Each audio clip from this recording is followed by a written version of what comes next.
Good evening and welcome to the Milton Planning Board on September 16th. At this time, I would like to now call the meeting to order, and I apologize for those of you who've been waiting. We've had some technical difficulties this evening. The first item on our agenda is administrative items and approval of minutes. I know Cheryl sent out a revised version. I have not had a chance to look at those yet, but have others. Should we do introductions? Do we have intros? Oh, I'm sorry. I apologize. Of course. Yes. Let's introduce the members of the board first and then our staff. Jim? Jim Davis, member. Sean? Sean Fahey, member. Cheryl? Cheryl Tagaya, secretary. And Maggie? Maggie Oldfield, member. Great. And myself, Meredith Hall, serving as chair. And tonight we have with us our staff, Tim? Tim Zerwinski, Director of Planning and Community Development. And Cheyenne? Cheyenne Frazier, Assistant Director of Planning and Community Development. And is Julia joining us this evening? Or... Yeah, I'm here. Oh, sorry, Julia. Julia Getman, clerk. Great. Thank you so much. And welcome again. First we'll go to our approval of the minutes and have folks had a chance to review those from August 22nd. Meredith, I reviewed them, but I wasn't present in the meeting, so I cannot contribute to the approval. Okay. How about others? I reviewed them. I'm fine with them. Okay. I thought there Maggie? were two. Yeah, I didn't have any changes to the second. I wasn't there either.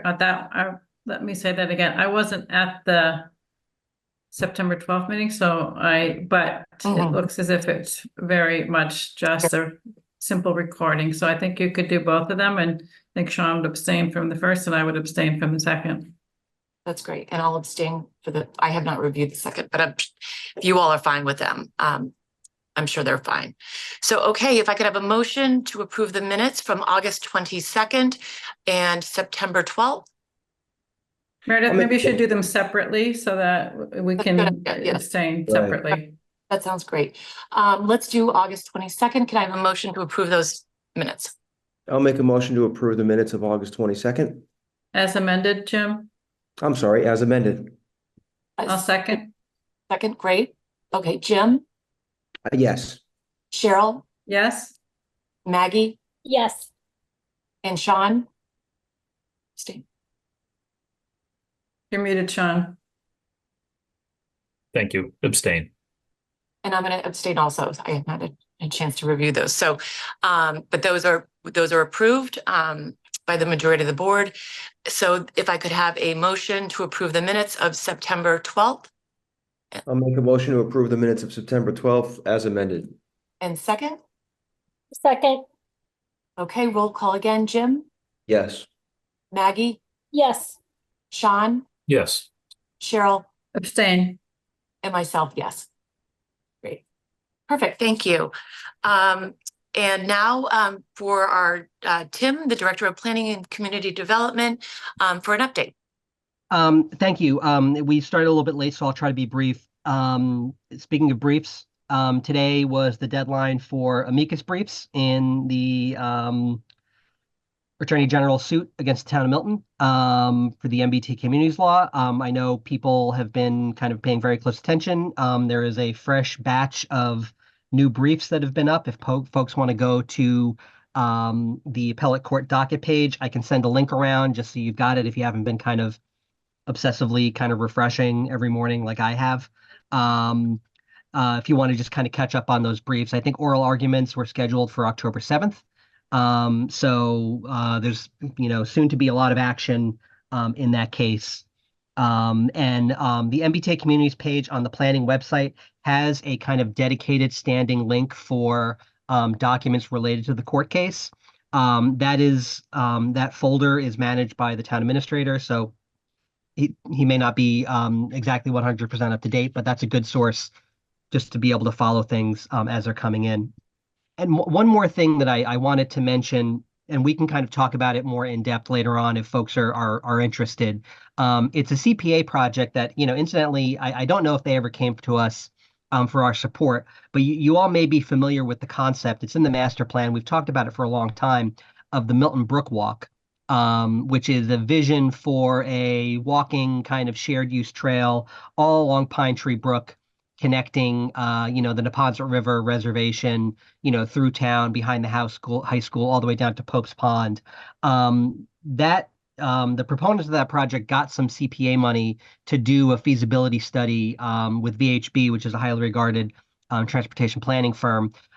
We had a kind of a staff kickoff meeting and did a little bit of a tour of the area. It's kind of a concept that I think everyone has been really kind of enamored with for a long time, and is finally be able to get a little bit of steam behind it because of the CPA.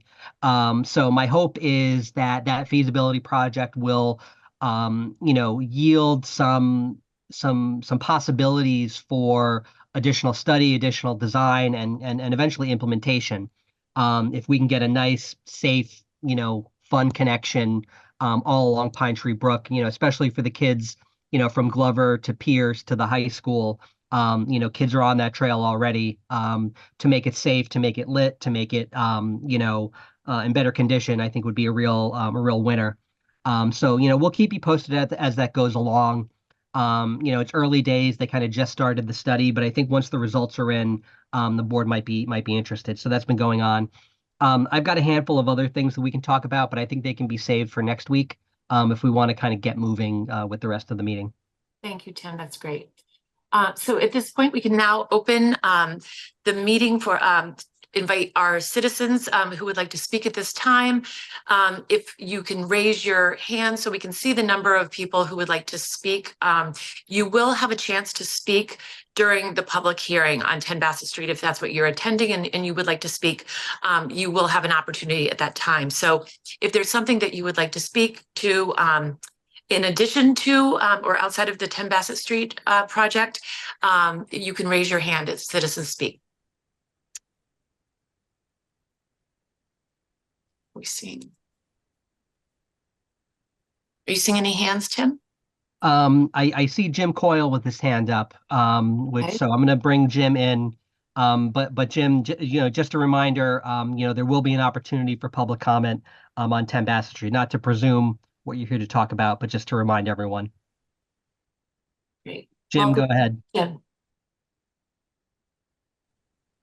All right. Good evening. I'll make this really quick. I was unable to attend prior meetings, so what concerns me is the traffic flow in and out of the property and the egress from the building itself, such that part of it is against the back end. Has that all been covered, already in the prior meeting? No, not yet. Okay, because with this oven in the middle of the premises there, it's not near an exit at all. So I'm very concerned about in and out of the new restaurant, as well as the entire upper floor, the egress place and all that here. And especially, I go to the CVS, the fruit market, almost every day for something. And lately I've been seeing a full-length tractor trailer backing up to the CVS on the end of the building, which is practically blocks the access. The traffic doesn't flow when that happens. I don't know how often it is, but it's a concern. And I think the traffic study for the property actually concerns me more, and the egress in and out. So that's my 2 cents. I'm done with that. So, Jim, thank you so much. And did you state your address for the record, please? Did you? Well, my name is Jim Coyle, 21 Bunton Street in East Milton. Great. Thank you so much. Okay. Any other hands, Tim? We have Andrew D'Amato. Andrew, if you can state your name and address for the record. Sure. It's Andrew D'Amato, 26 Pear Street, and I'm a town meeting member from Precinct 7, obviously. I was just wondering if someone, before we get too far into Bassett Street, if someone could do a quick explanation of how this process works and how approvals are made. They starting here with the planning board, and then do they go to the zoning board of appeals and then back to the planning board? All that Yeah. sort of, if someone could do that quickly, that would be great and set the stage. That's it. Thanks. Terrific. Yeah. Great question. Anyone else?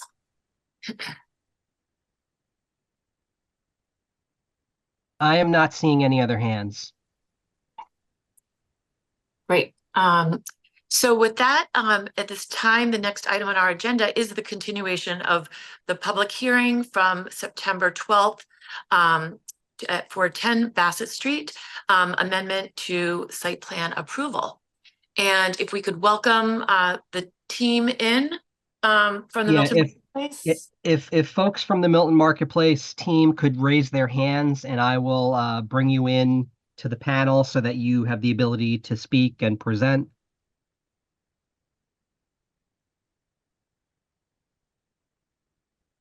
Amendment to get in.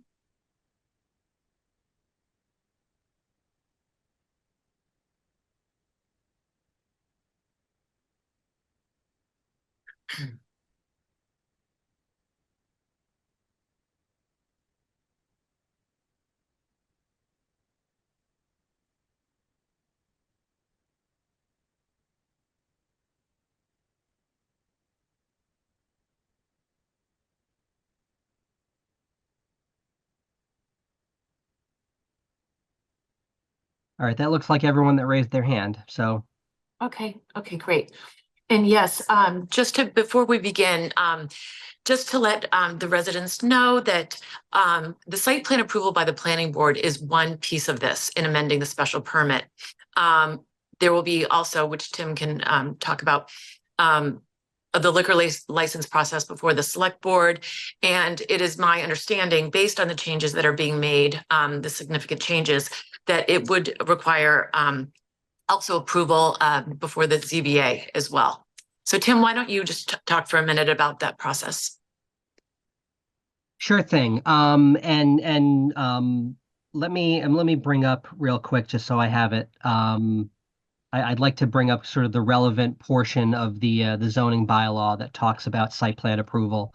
The Milton Marketplace property is, as folks are it's a little kind of trivia fact in town of Milton, very big commercial property, actually almost entirely in the Residence C zone. So it's actually not part of the business district, although it is adjacent to the business district.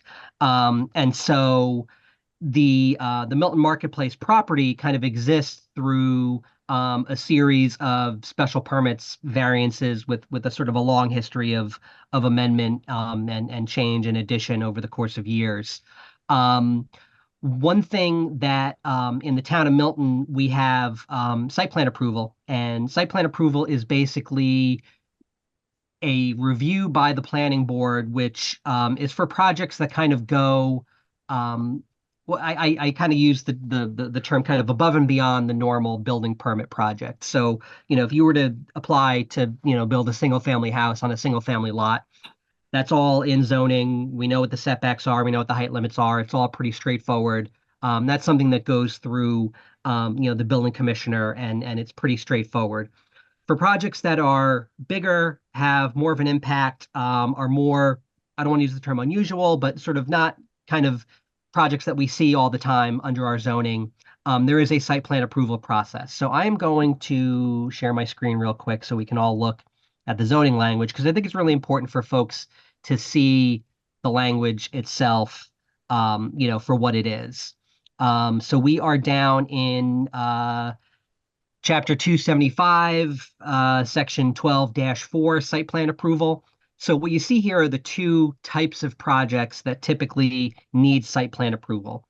So one of them is multifamily buildings, which is, a truly extraordinary one, because we actually don't have zoning for the most part for multifamily buildings. So when we get them, they're always subject to site plan approval.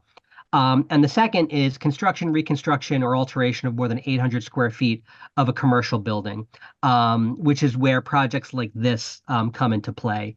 There have been multiple site plan approvals and amendments for the Fruit Center property over the years. Most recently, I believe earlier this year for the staircase, going off of the previous amendment to the site plan approval from the previous year of the enclosure of that second floor patio space, in addition to several others. And we do site plan approval for almost any project in the commercial district that involves renovation or new construction.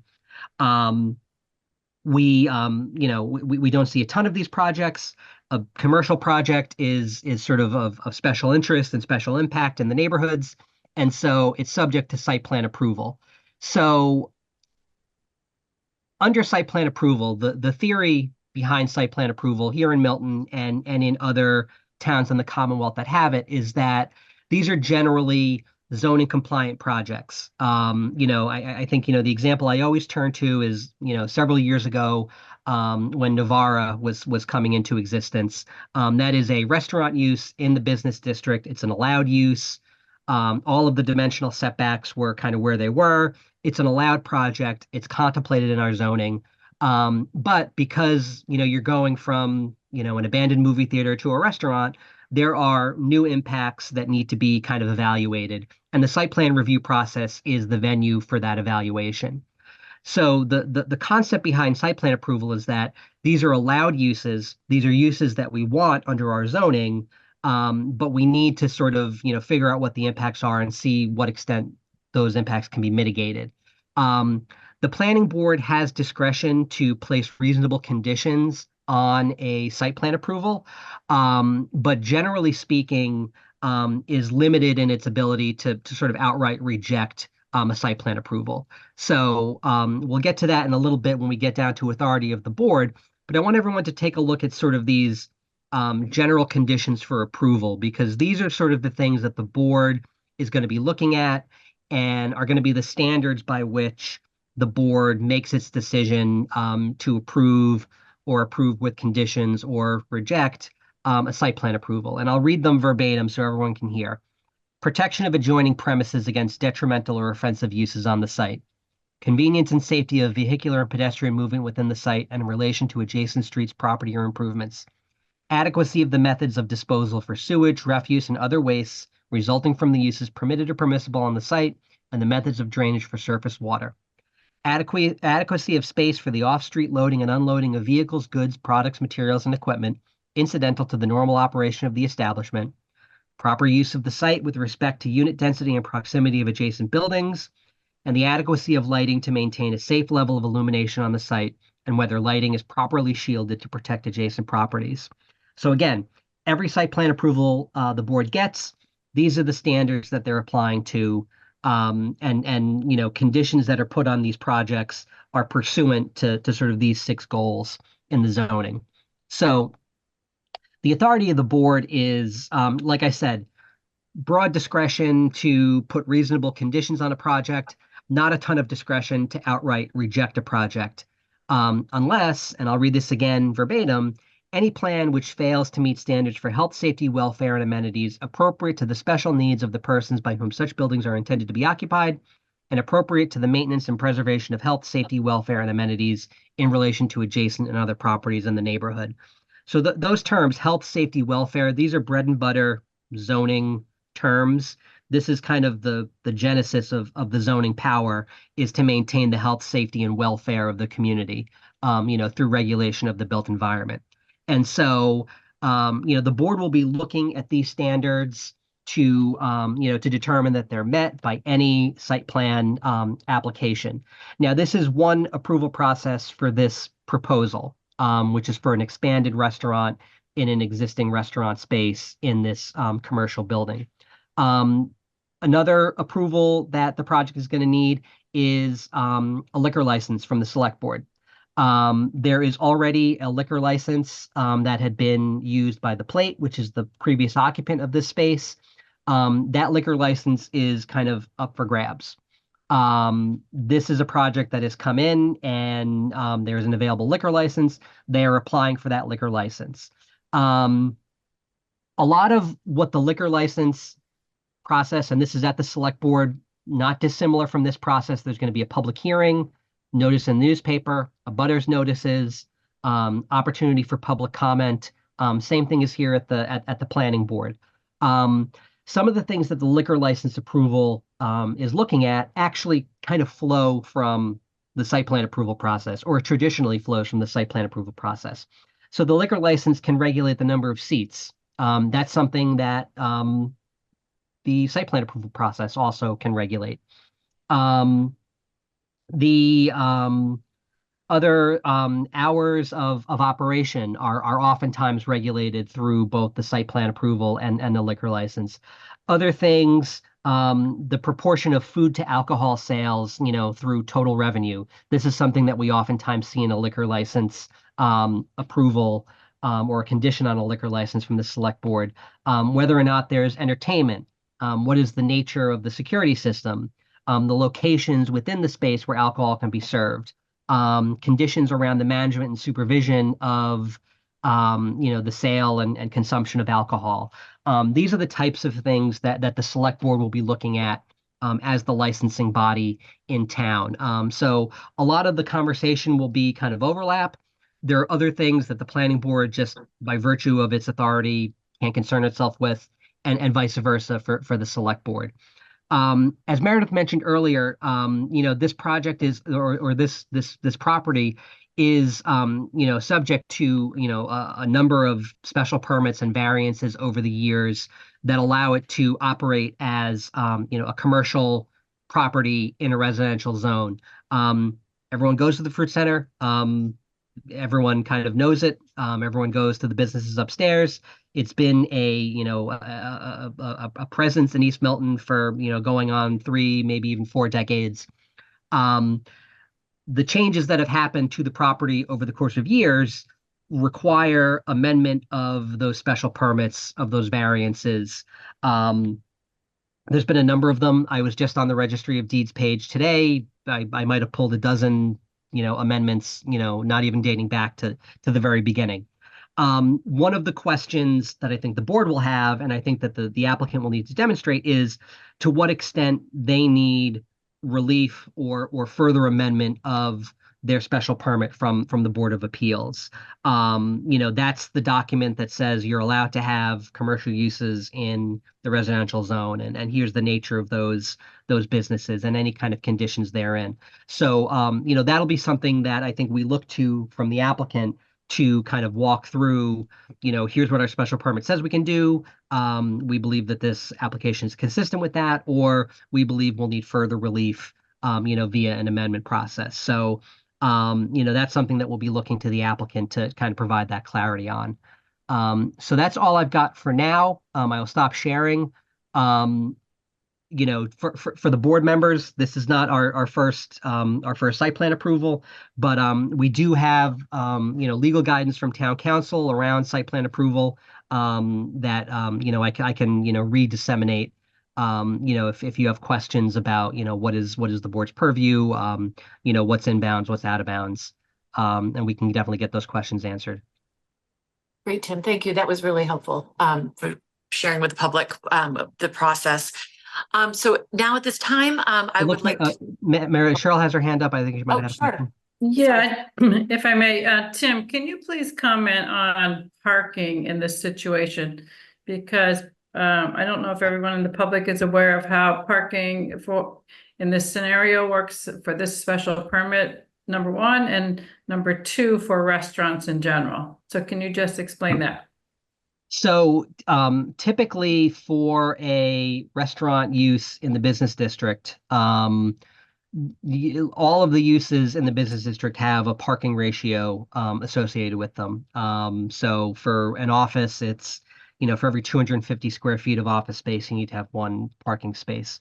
Our bylaw does not offer a ratio for restaurant uses. And so in almost any case where there's a restaurant that's proposed, irrespective of its zoning compliance, typically will be subject to site plan review because it'll cross the threshold of 800 square feet of improvement, and will also need to go to the Board of Appeals. Again, no matter what the zoning compliance is, the Board of Appeals is authorized by our zoning bylaw to make the determination as to the adequacy of parking.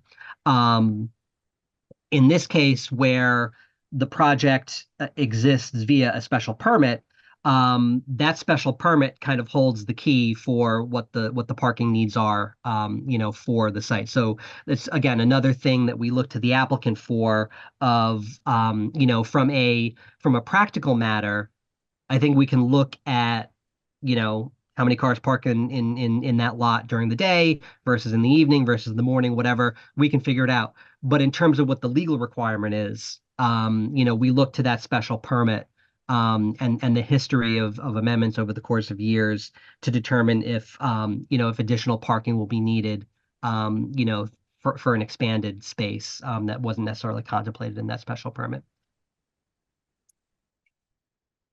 Good. All right. So now if we could invite the team to come forward from the Milton Marketplace, you can introduce yourselves and present your plan.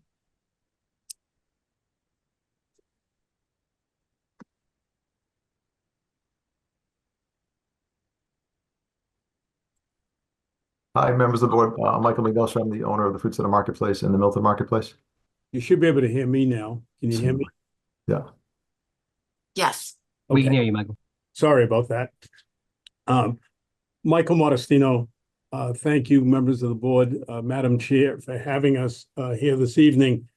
As you know, we have applied for a amendment modification of the existing site plan that was approved on February 1st of 2023, and that was pertaining to the enclosure of the outdoor seating area that was up on the second floor. At this time, the owners of the subject property have now leased the second floor restaurant. As you know, the plate was on the second floor before. The plate left sometime in July, and a new lease has been signed with Vance Welsh and his business, which is 10 Bassett Street, LLC. The proposed tenant has indicated that they need to utilize the full enclosed seating area of 49 seats for only customers of their restaurant. The prior tenant was permitted for 68 seats in their specific area, meaning the restaurant area. Only 50 seats will be needed by the current tenant that is there in the restaurant area, and they're looking to use all 49 seats in the enclosed area. And the reason for that is that would be a total of 99 seats, is that, they want to run a restaurant. It's not going to be a huge restaurant. It's not going to be as big as their other restaurants that they've opened up in Milton. It's going to be a total of 99 people maximum. A number of issues come up when this happens. Obviously, the owner reports that the existing tenants of the Milton Marketplace are very excited about the new restaurant if it comes to fruition, and that it will be open 7 days a week from 11 a.m. until sometime later in the evening. The restaurant will drive foot traffic to the second floor and potentially new customers to the building. We have received 2 letters from 2 of the owners of the second floor businesses, Nancy Doyle of the Nutshell and Lindsay Riley of the Q. We have submitted those letters. They're very excited about this happening. They think it could help their business. It will drive foot traffic to the second floor and potentially new customers in the building. So we talked about the occupancy. The 49 seats are located in the enclosed area. Now, we know that in the past, there was language in the prior approvals back in 2023 that it was customary to allow anyone to seat up there. And that was done for a long period of time. And my client tells me that there wasn't a lot of people sitting out there in that area. Whereas now, if this restaurant opens up, there will be people sitting out there, and they do need the seats. So we understand that that's a difficult issue, and we hope that we can overcome that issue. The impact upon parking and traffic. The restaurant that is being proposed is geared towards a dinner crowd, similar to the Abbey Park and Novara restaurant being operated by Mr. Welsh. The prior tenant, The Plate, was geared towards breakfast and lunch. They did a great job at what they were doing, but they were generally done at work at like 2:30 every day. The Plate ran a very good restaurant, but it was business. It was very busy when the rest of the building was also very busy in the 11 to 2 timeframe. As a result, there'll be less demand for parking, and the increased traffic flow caused by the new restaurant will be after the shops on the second floor close. Now, the shops on the second floor, they close at 5 p.m. for the most part. I think a couple of them close at 6 p.m. The fruit center closes at 7 o'clock every day. And when the traffic parking demands for the fruit center are the highest during the day hours, the restaurant will be the quietest. We don't expect a lot of people coming there for lunch. We would expect it to be coming there for dinner. At 7 p.m., the fruit center will be closed and the parking traffic demand will be far less. So the owner, Michael, and he's here, Michael McNosa, and he's willing to speak to you directly. He does not see the traffic and parking would be adversely impacted by the proposed restaurant. It is estimated that 75 to 80% of all restaurant business occurs after 7 p.m. when the stores have closed, and the fruit center business is less. Michael can address that. He sees it every day. He knows what's going on there. And I think there's 196 seats, parking spaces in the parking lot as it exists now. Also, there's issues over, how will waste and trash and compost and recycling be handled? The Milton Marketplace used to have an open dumpster. They've since gotten rid of the open dumpster, and that dumpster would be emptied 6 days a week. The owner swapped out that dumpster for a trash compactor on Tuesday, August 6th of this past year. The compactor is a sealed container. It is much cleaner than the dumpster. It only needs to be emptied once every 10 to 14 days. This allows the owner of the Milton Marketplace to eliminate very noisy trucks in the parking lot 6 days per week. It's going to be less used. There'll be less traffic as a result of that. Also, by law, the owner is required to compost all organic material. They have 14 compost barrels in the back lot with attached lids. They are closed very tightly after material is placed into them. These materials are picked up 2 times a week. The prior tenants of the Plate also put their organic material into the compost barrels, as the new restaurant will do as well. All hard recycled materials, plastic, aluminum, glass, will go into a small dumpster next to the compactor. The dumpster is emptied once a week. The Plate put all their hard plastic into the same container. The new proposed restaurant owner, if they can operate, will do the same. All cardboard paper goes into a separate compactor attached to the building. All tenants in the building dispose of their cardboard in this unit.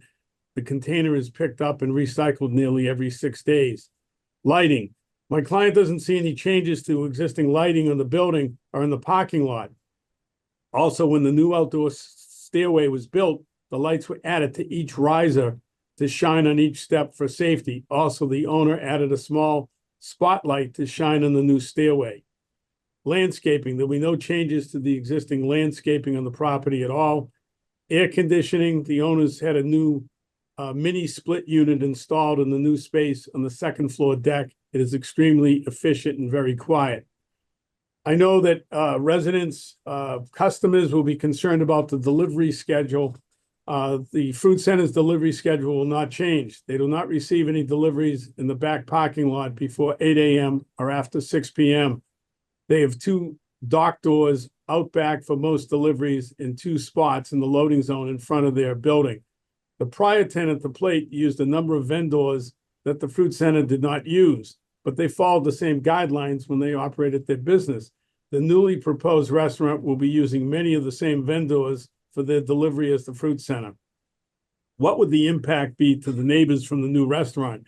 There should be minimal, if any, impact upon the neighbors. The restaurant will have 7 to 10 employees over the lunchtime hours and 10 to 15 over the dinner hours. Hours of operation are supposed to be 11 a.m. to 12 a.m., with lunch being served Monday through Friday, 11 to 3 p.m., dinner on Sunday to Thursday, 3 p.m. to 9 p.m., and then on Friday and Saturdays, it would be expanded a bit so that dinner would be 3 p.m. to 10 p.m. There would be a brunch scheduled on Saturday and Sunday, 11 to 3 p.m. So we believe that the traffic is going to come in, after 6 o'clock, maybe 7 o'clock, maybe 8 o'clock, because people like to have a later dinner. Catering delivery service. Takeout will be offered to the customers by the restaurant, but there'll be no catering at all from this location. And the issue of entertainment and music, loud music, I know people are concerned about that. There'll be no live music will be provided. There'll be a sound system to provide ambient music conducive to the dining experience only. So it'll be low keyed, it will be soft. Stairs. The outdoor stairs are closer to the end of the patio than the board wanted. The owner's contractor originally built the stairs as they were approved and designed in the plan.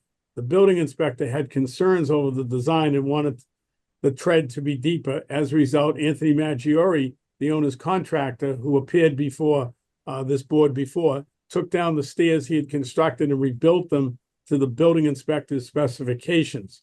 After the stairs were rebuilt, the owner's contractor had the architect make sure they were in compliance with the building inspector, also signed off on the stairs as they were in compliance with the building code. Now, since then, my client has put a railing outside of the landing area where these stairs are to make it safe so that people do not walk into the parking lot. We've submitted those photographs that depict where that railing is located. The owner is aware that the planning board wanted the clearance to be roughly 6 feet, 3 inches to the curb, and unfortunately now it's only 5 feet to the curb. The owner is suggesting that they could place a railing, which they now have, at the bottom of the stairs at the end of the patio to keep anyone from walking into the parking lot area. That's just another safety concern that they want to make. So, I mean, that's the presentation. We know that there's a lot here and there's a lot to think about. If we look at the seating numbers, the previous restaurant had a seating capacity of 68. This restaurant wants to have a seating capacity of 99, but that would include 50 seats on the inside of where the plate used to occupy, and it would include another 49 in the outdoor seating area. So, I mean, it was probably more likely than not that customers of the plate use that outdoor seating area. From time to time, people would go out, buy a lunch, and go sit there. So there'd be customers of that business out there and also within the 68 seats that was part of their business. So we don't think that this is a huge use of the property. They're trying to, keep it low keyed, not a lot of noise, not loud music. And I think it will be a good thing for the town to have this place. The owner is talking about having a tapas bar in the outdoor area. Now, the outdoor area has 28 bar seats and it has like 20 table seats out there for people. And the indoor area would have the 50 seats. Certainly, you're going to have a lot of questions and we're here to answer all those questions. I'd like Michael to join in now and maybe talk about parking and delivery, those type of things that really concern everybody. Good evening. Do you guys have any specific questions for me about any of those particular topics by chance? I think we will, but if you want to speak first, but I Sure. think the board will definitely have some questions. Sure. So really, it's I look at this as business as usual for us. Not a whole lot will change. This restaurant is slightly bigger than the Plates restaurant, but all the facilities and that are in place now were in place when the Plate was here and will be in place when the new restaurant, if allowed, takes over. Parking, again, I think there's less of an issue with parking with the new restaurant than there was with the Plate, just because of the nature of the business. And in general, I don't think a whole lot changes as far as day-to-day operations of the Milton marketplace, even with the new restaurant. And Michael, would you mind addressing one of the members of the public, Mr. Coyle, raised some concerns about a tractor trailer backing up to the CVS. Could you describe that a little bit and tell me when that happens and what was going on? So I'm not sure as far as this particular case, but the CVS typically will use the loading zone, which is to the right of their shop, which is to the right of the building. Typically, they get their deliveries later in the day or early evening, and typically they work their deliveries overnight. So unless a truck was there earlier than usual, typically they're there either around when we're closing or after we're closed to make deliveries. Thank you. All right. Why don't we start with the board and some of the questions that the members have, and then we'll open it up for comments from the public and questions. If there is any members who would like to anyone like to go first? All right, I'm happy to go first, Meredith. Okay. This application did not include a site plan. And the site plan that was approved before, it's not been built in accordance with that if the dimensions are different. So I believe a site plan should be submitted, and the site plan should include the entire parking area. When you have an operation that closes at 7 as compared to midnight, I'd like to understand the lighting controls. I was on the board when the current parking lot layout came before the board with the lighting, with the photometric plan, with the landscape plan. And if we're going to understand impacts on neighbors, I think we need to look at the lighting, because I imagine the lights are going to be on longer in order to allow for safe passage for people from the establishment to their cars. So that's the first thing in terms of documentation. Another thing for documentation is I'd like to see a schedule of how deliveries are handled and the quantities that are made to Novara and to Abbey Park. Generally speaking, it's not like an audit, but just to get an order of magnitude, and then how that would compare here. I'd like to see a menu. I see a lot of bar seats here, so I'd like to understand what the food service is going to be here versus the alcohol service. And then, sorry, I'm scrolling down. I saw that in the hours that it says that the dinner is until 9 or 10, depending upon the day, but the establishment is open until midnight. So does the 9 and 10 mean that's when the kitchen closes? Is that when the last order for food goes in? When does the last order for alcohol go in? Is it 12 o'clock, or is that when the doors close and everyone's out? And I see there's no live music, but there's music, and it was mentioned there would be an outdoor space where the bar is. I imagine that means all those windows would be open. And if the music's playing, what kind of sound system's in there? What's the noise level that could be expected at the residences who are about this property? And I think those are my requests for more information right now. I'll have other comments later. Okay, who would like to go next?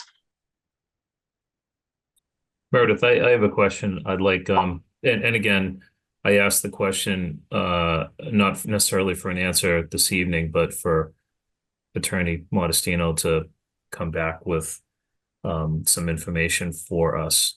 A concern I have is certainly traffic and parking, and I see a conflict between the operating hours of the restaurant and the operating hours of the food center.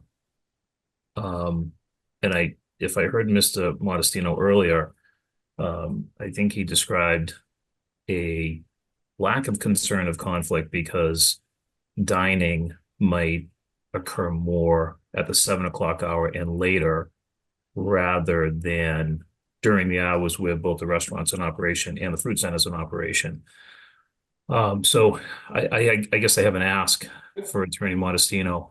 I think the dining pattern for East Milton Square is probably most likely the dining pattern of Novara and Abbey Park. And it might be helpful for the board to understand the dining pattern of both of those restaurants, because I think it would allow us to understand the most likely dining pattern of this restaurant. Because the concern I have is that there will be a volume of traffic that will be pretty excessive between the start of the normal dining hours and the closing of the fruit center. So did I ask that clearly enough? Yes, you did.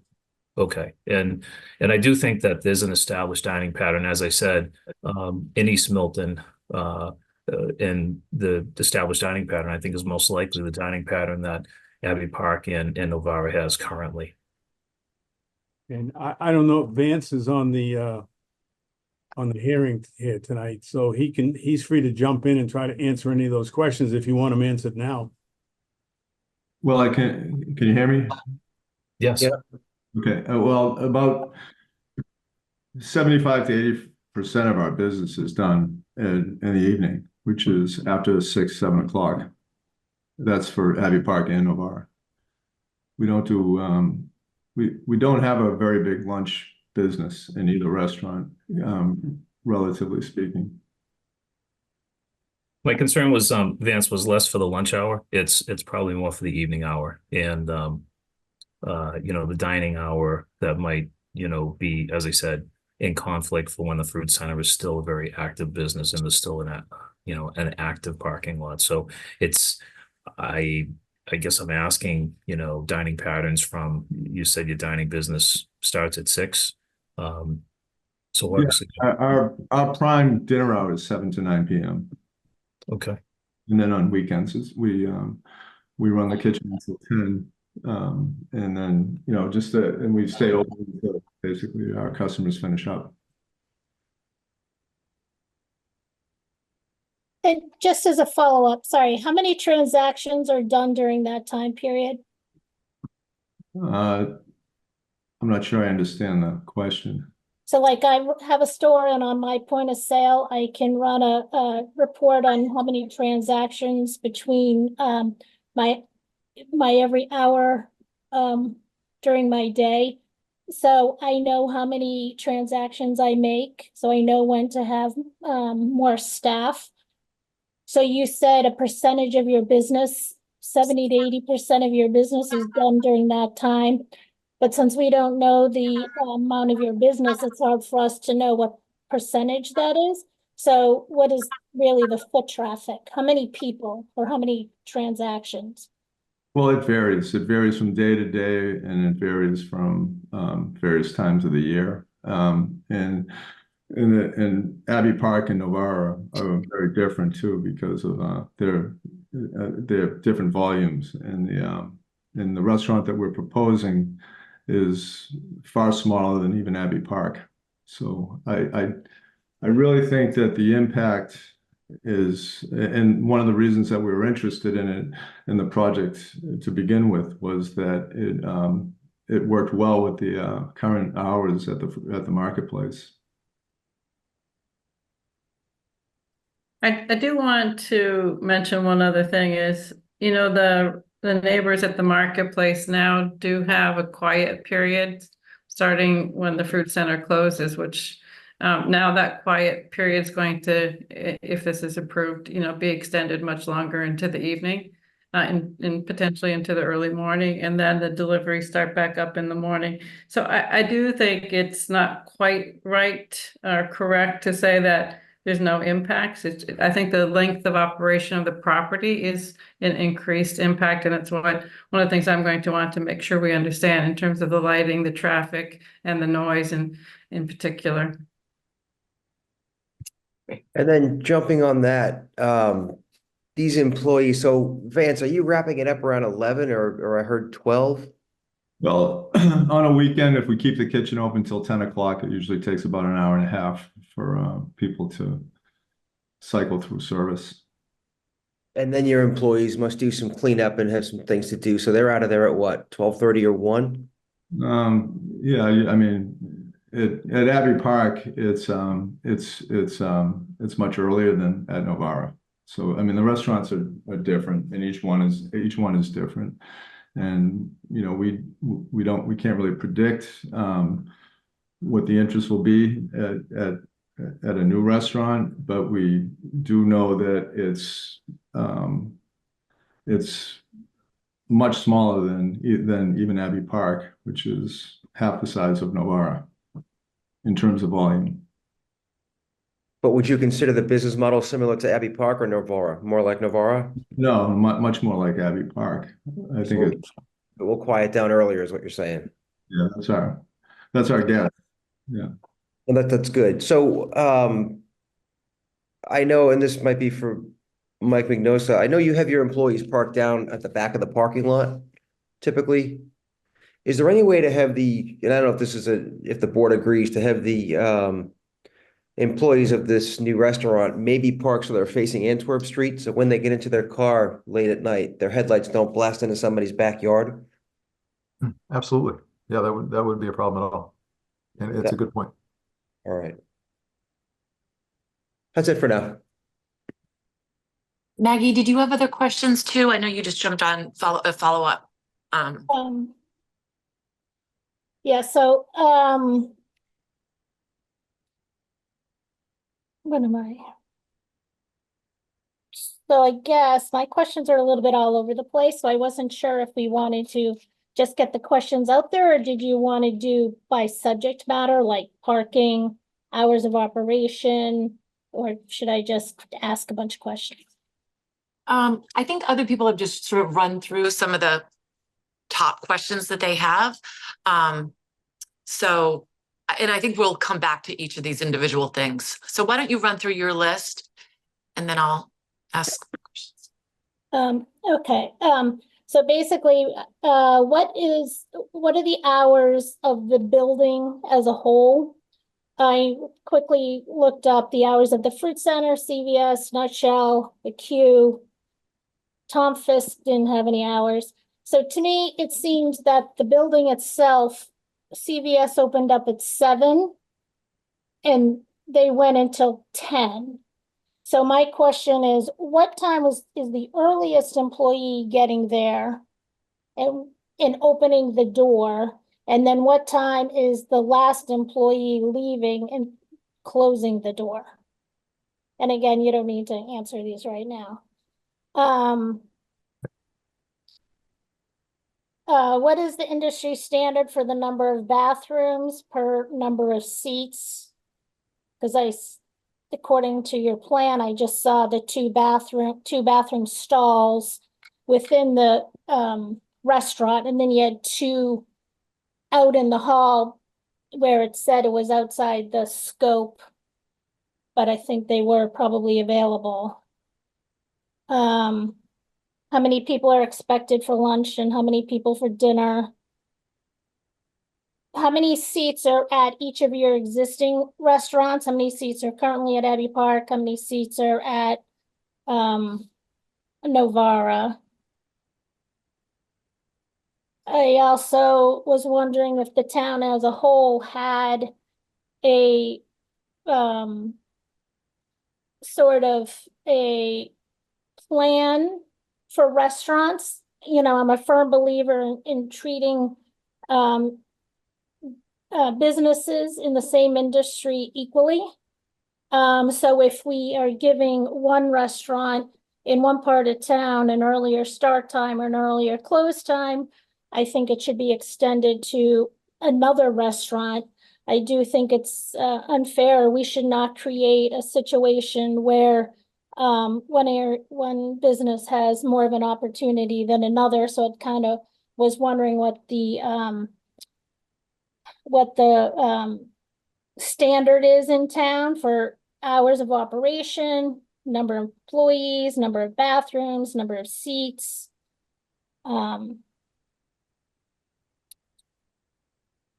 What are the permitted hours? And just as a question about this permit, I didn't go back and find out the history, but because this business is in a residential district, does its special permit come under a planning board, or does it come under the Board of Appeals? My special permit comes under the planning board. And does a special permit have an expiration date? My permit has to get renewed every 5 years. So then we can come back and take a look and see what's working and what's not working. And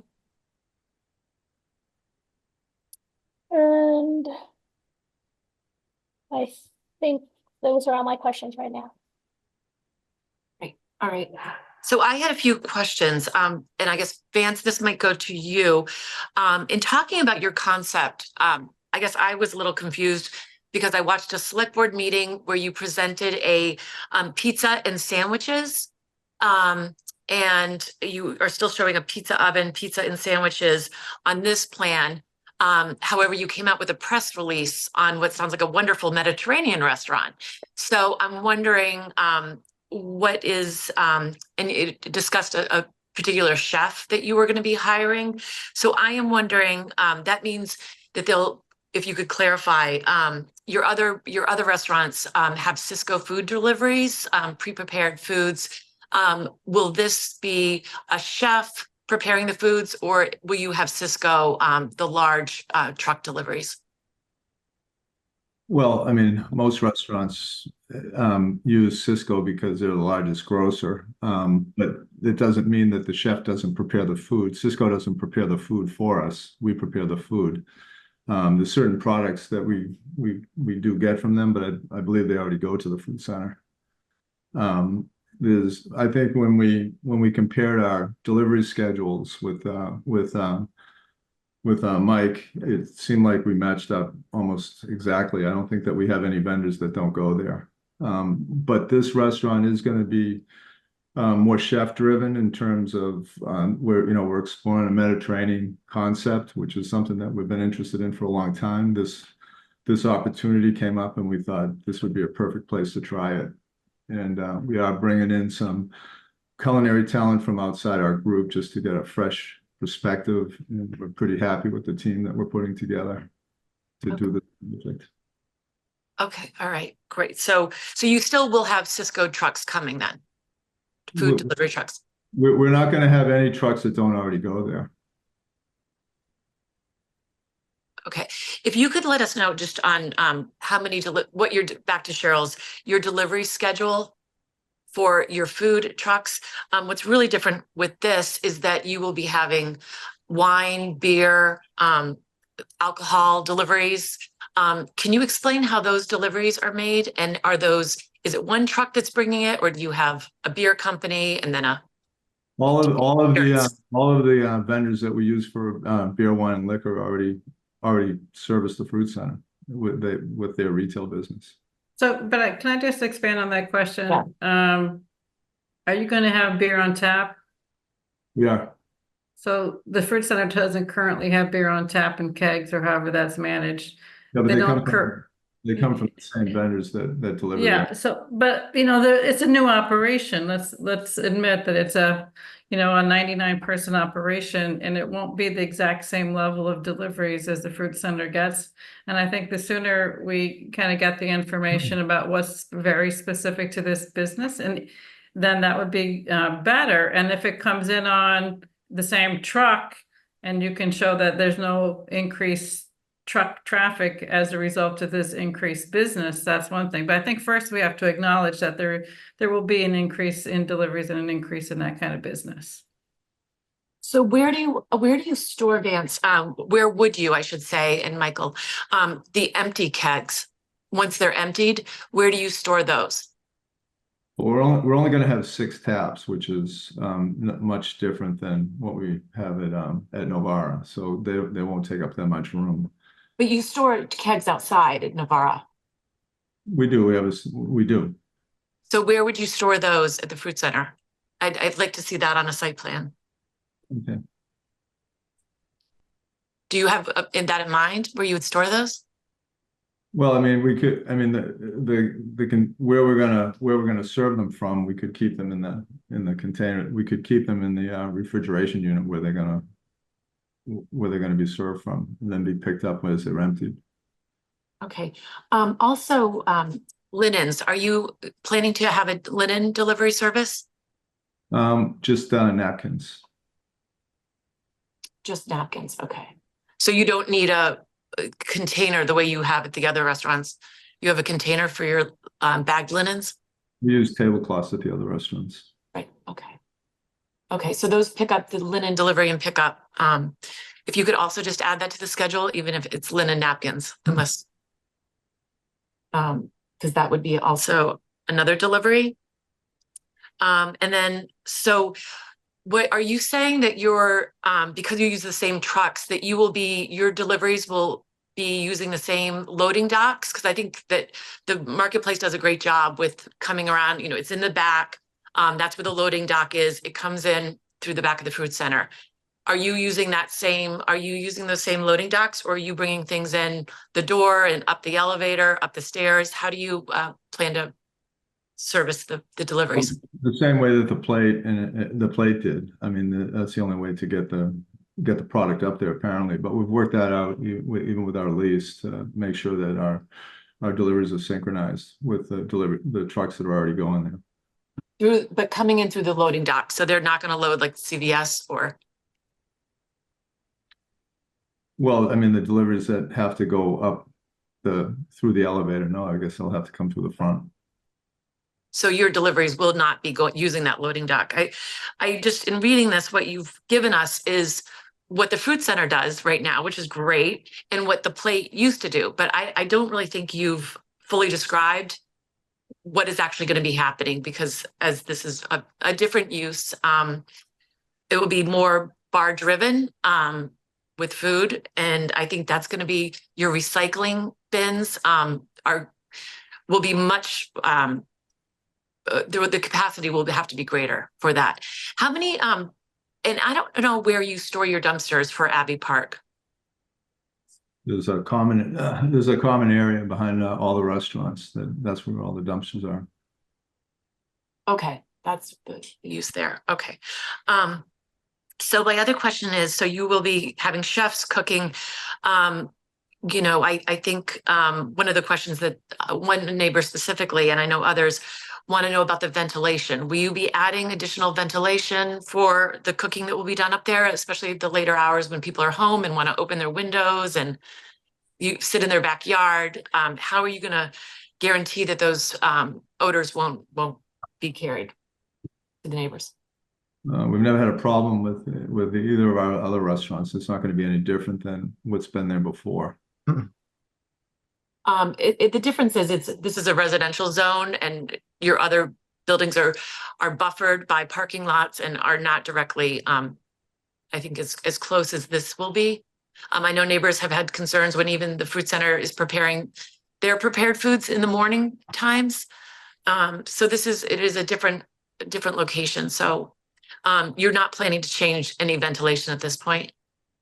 Well, the existing ventilation seems to be more than adequate. Right. So then that also, the pizza oven generally has a different requirement for ventilation. So, and the plates kitchen, I don't believe, had a full range of things such as fryers and all of that. So is that your intent, not to have that type of use or food in this kitchen? We're actually utilizing most of the equipment that was from the plate, which included a fryer-later and grills. So we're keeping the same equipment. So I guess I do think it's worth verifying that there's no additional ventilation required for what you're planning in your kitchen. I think there is going to be an additional vent for the proposed pizza oven. I think that should be shown on the roof plan then. And I also just wanted to note, this is a small thing, but in your application, you have 51 seats in the existing, where the existing restaurant is, and 48 seats in the outdoor space. Your numbers are saying 50 and 49, but it's actually what you have on your site plan is 51 and 48. I think we kept, it's the total is 99 seats. I'm not sure which. Mm-hmm. Yeah, that's what it looks like to me. It just should be corrected. Yeah. 51 in the restaurant and 48 in the bar area. Yeah. It just should it should reflect what's actually on your plan in your application. Sure. And so let me just check.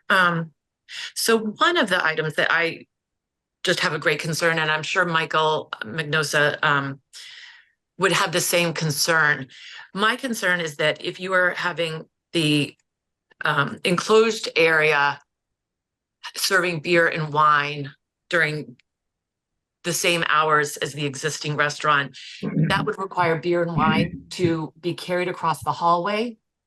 And having been one who's a loyal Nutshell customer and using the shops upstairs, I think it's a very awkward proposal to say you're going to have children going down the hall, going to, use the restrooms, grandmothers buying, birthday gifts and christening gowns, and on a Saturday afternoon during the holidays trying to shop while maybe the bar is running. It just, the use of the bathrooms.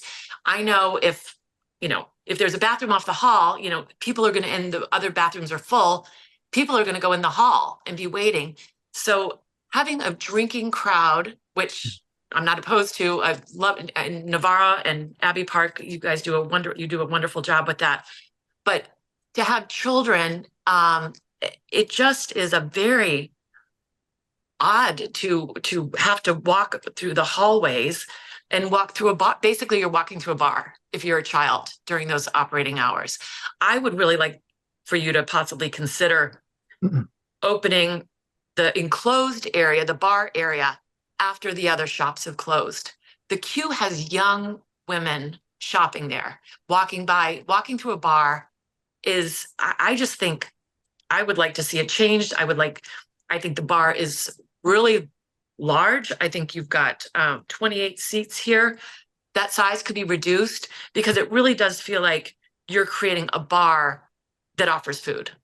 And I think that's just not that, I think that's not what people have come to expect at the Fruit Center. March Madness, I can't imagine that parking lot if you're having TVs and, if it's that sort of a feel, it just is in conflict with the existing shops upstairs. And I know they're supporting this. And I just want to make sure this does not have a detrimental effect on those stores and those shops.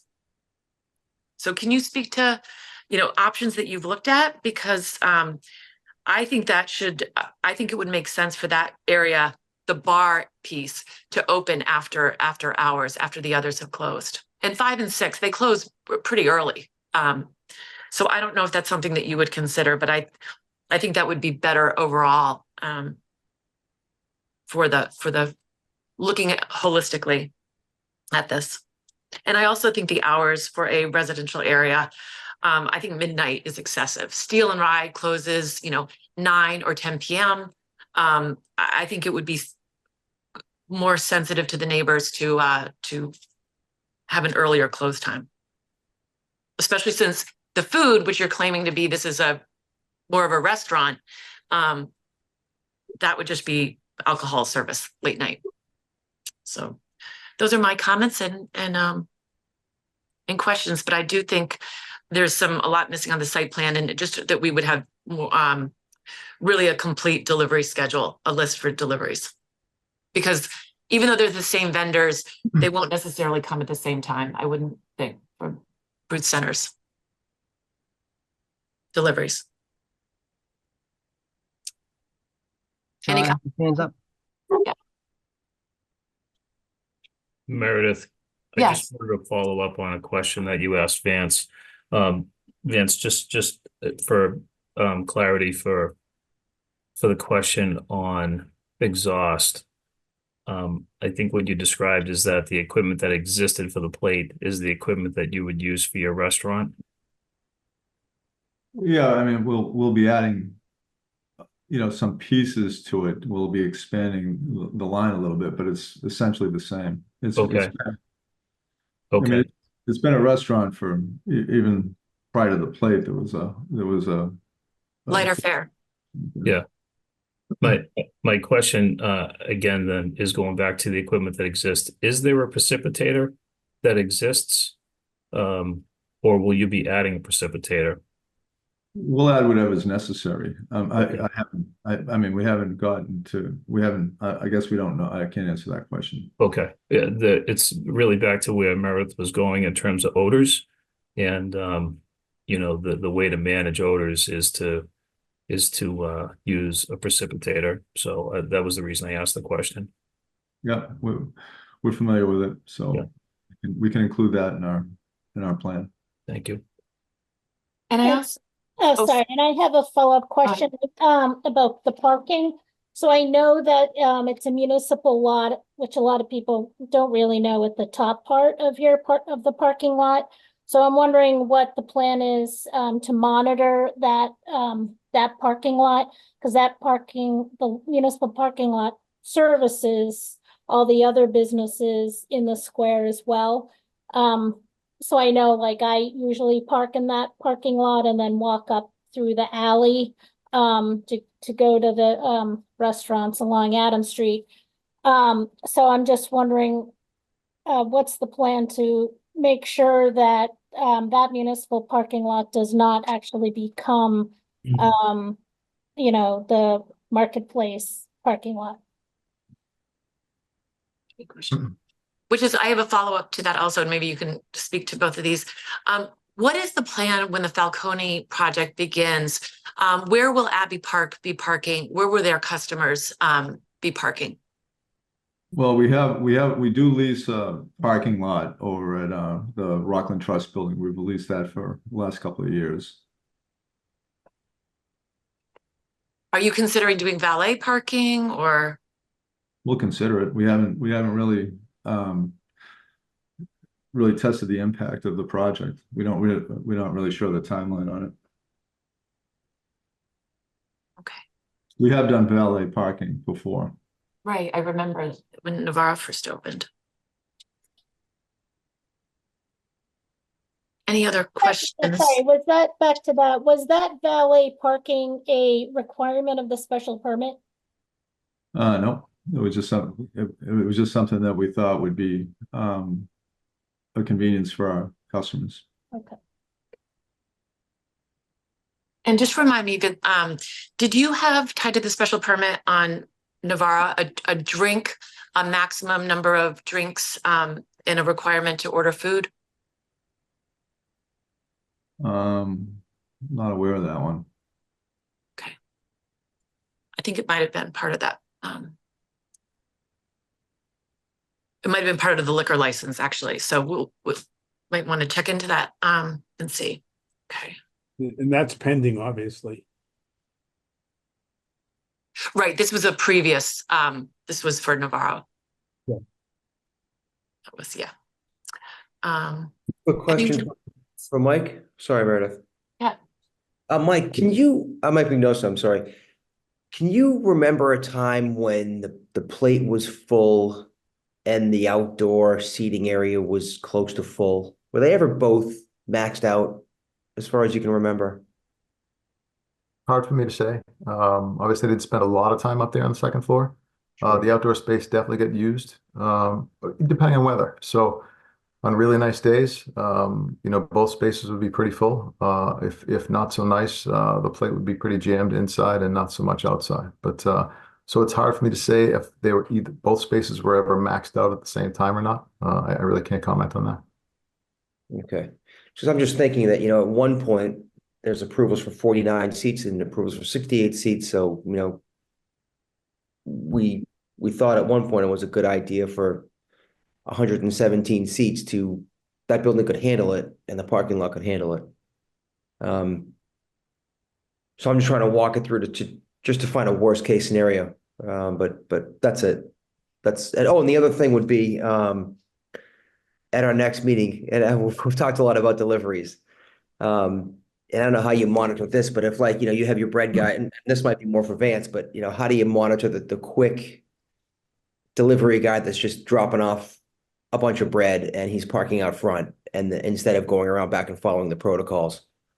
I don't know how you would police that, but that would be worth doing. So we do police that on a daily basis anyways now. We have over 300 vendors at the Fruit Center. And so every day we have loads of different vendors coming and going. In regards to, the vendors that Vance uses are essentially the vendors that we use. And those deliveries will come on the same trucks. They'll follow the same protocol. There won't really be an additional pressure on the parking lot than there already is with existing deliveries.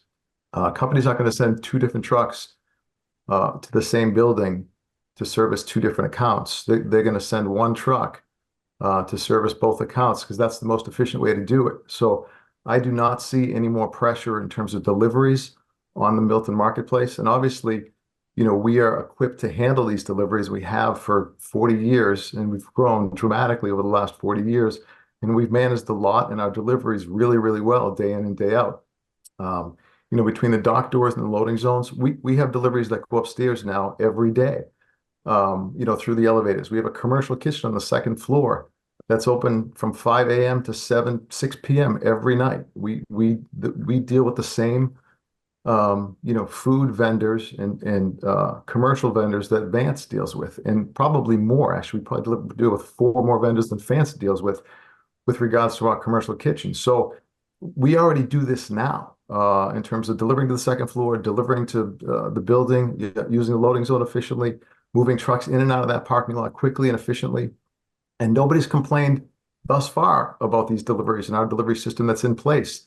It's adequate. It's actually more than adequate. And like I said, it's the new restaurant won't add another layer or dimension to what we're already doing because it would be incredibly inefficient for our vendors and our wholesalers to do it otherwise. So I know it's a concern for the board, but it's not a concern for me, and it's my building. So I would be the most concerned about it out of anyone, and I'm not at all concerned about it. So I don't think that's really an issue moving forward. So I was there today. Where's the commercial kitchen? Kind of in between the nutshell and the new build out? Correct. So our kitchen upstairs is just about 2,000 square feet. We produced probably 3 or 4 times larger than your average, restaurant kitchen. We probably produced 5 times more food out of that kitchen for both locations, Hingham and Milton, out of that kitchen than most restaurant kitchens would produce. So like I said, we've already been doing this for years, along with, the plate being beside us for all those years as well, too. So this is not new in terms of deliveries, food vendors, all that kind of stuff. Yeah, you never know there was a kitchen up there. Exactly, and that's the whole point. And come to think of it, every time I'm in the fruit center, do you still have the there's a guy dressed up as an officer that polices the parking lot? Correct. Is he there or is somebody similar? Yeah, so we have someone there every day. And again, that's how we manage the lot. That's how we make sure people that aren't supposed to be parking there aren't parking there. That's how we make sure deliveries are being delivered where they're supposed to. Now, do people get by us sometimes? Yes. There's someone on break sometimes when a truck pulls up and wants to make a delivery? Yes. It's not a perfect situation. No situation is, but we've been doing this a long time and we figured out how it works and we manage it very well. Excellent. Would that security guard stay on through the open hours of the restaurant? So we could certainly, we've discussed that, Vance and I, we certainly could provide security later in the day until the restaurant closes if necessary. And another question I just been wondering, obviously we thought when we were approving the staircase, it was for a sort of a daytime use. Now that it's evening, more alcohol involved, it's not a covered staircase. So in January, February, you're having a sleety storm. How are those stairs, how is that going to be taken care of and maintained? So we really haven't gotten that far yet, but obviously, like, we maintain the building in general. So the other thing you have to understand when it's inclement weather is when we're the quietest. Nobody shops when it's inclement weather. People don't shop when it's snowing or sleeting or so much. That's when the fewest people are out doing their shopping or anything else. But obviously, we maintain the building thoroughly in those conditions, whether it be salting, shoveling, etc., throughout the day. So yeah, it would be handled similarly to how we handle the rest of the building when inclement weather arises. It's more evening. It's more during the evening when it's dark and icy. I worry about people falling on those stairs. Honestly, I really do. Sure, I can appreciate that. And I have to tell you, I know that you don't love how the stairs came out, but the building inspector was right. The way the stairs are laid out now, the treads are deeper. It's much more comfortable. It's much safer than the way they were drawn on the plan. So yes, it is a straight shot, but it is a pretty comfortable staircase to climb. I invite you to try it someday. But yeah, it would have to be maintained just like anything else would be after hours as well. And as a follow-up to your parking, I think I recall down at the back end of your parking, you own land, you know, past the end of the parking lot that is kept in a natural state. And I think at one point you had talked about expanding parking, your parking lot down there. Is that still going to be remain open space? Because, you know, I appreciate, you know, you know how to run your business better than we do, but your site is built out. There's a lot of asphalt. There's a lot of impervious surfaces. Your planting beds are not super wide. So that end of your parking lot provides some open space and tree space. So is that space going to remain the same, unbuilt? So are you referring to the lot that abuts the property in the back of the parking lot? Yeah, that's yours, isn't it? No, we actually don't own that lot. That's Oh. Babcock owns that lot. In fact, he's offered to sell it to us probably a half a dozen times Oh. over the years, but we have chosen not to purchase it. So that, unless he sells that to someone else who develops, I mean, it's residential unless somebody puts a house there. But yes, it has been green space for as long as I can remember, or trees and whatnot. So hopefully it stays as is. Okay. So I think this might be a good point to see if there's anyone from the public who would like to speak, and any questions that they may have. If you can raise your hand on line for those who are in attendance who would like to speak, and we'll call on you and get to as many people as possible. We won't be concluding tonight, so you will have another opportunity. We'll likely be continuing to the 26th. So you will have that opportunity. So first we have Bob Kelly. If you can state your name and address for the record.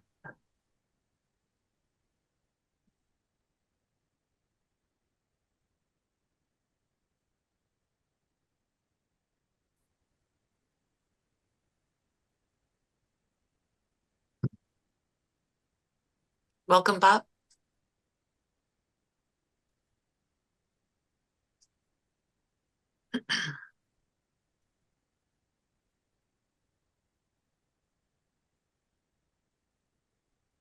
I don't know if we have Bob Kelly with us. Bob, I'm going to put you back. If you want to raise your hand again and get back in the line, you can certainly do that. Next, we have Richard Beeler. If you can state your name and address for the record. Welcome, Rich. Hello, Rich Beeler, 77 Church Street. Thank you for letting me speak. It's been a little while since I've done this, so I apologize if I'm a little nervous. So I just wanted to convey that compared to what was in this spot before, this is considerably large. It's a pretty big increase for our neighborhood. I do applaud the planning board for taking another look at this after already approving some changes. The Plate was a breakfast and lunch restaurant. While it had a liquor license, you would never know it had. Alcohol was really not its focus, and we were told years ago when the Plate was being put in by the owners that it was not going to be their focus, and they made good on that promise to the neighborhood. With 2 bars, the focus here is alcohol in this new establishment. In regards to the claim that nothing changes, currently the fruit center is bustling during the day. It's great. As a neighbor, I love it, and so do many others in the neighborhood. But come nighttime, pretty much after 7, 8 o'clock, it's quiet. It's dark when you drive by, and it's pretty peaceful in our neighborhood. It's one of the reasons they are such a great neighbor. They've been fantastic neighbors. So I applaud Mr. McNosa and his family for what they bring to our neighborhood. My family shops there probably way too often, like most. Understand this property stretches pretty deep down behind the houses along Franklin and Wood, down just before Church Street, where you were talking about that little patch of land.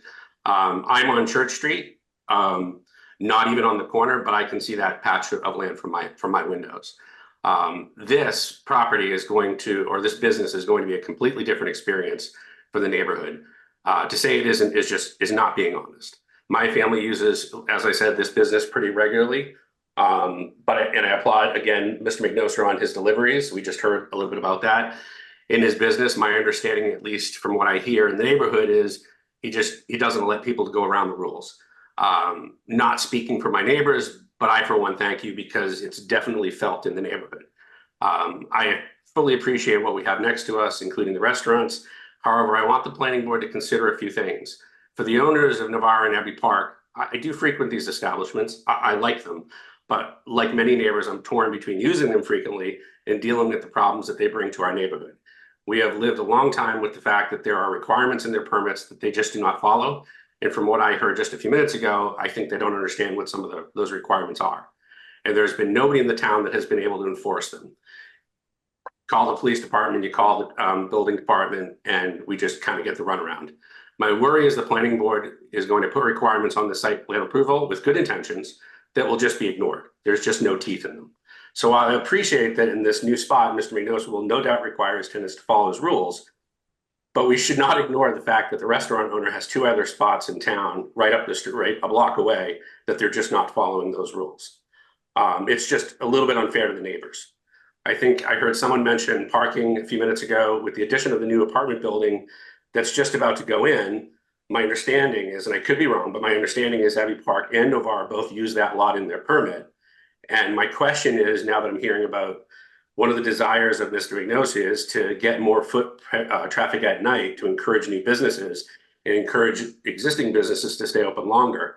And so, you know, while we experience complete quiet after 7 p.m. right now, once this happens, we don't know what's going to happen after the fact, right? If something's allowed to stay open till 10 to 12 at night, I mean, just look at an aerial view of that neighborhood.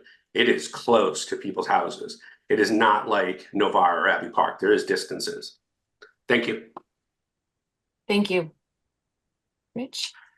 And did we get Bob back in the queue? I don't see him. We have Jim Coyle. Jim, if you can tell us your name and address for the record.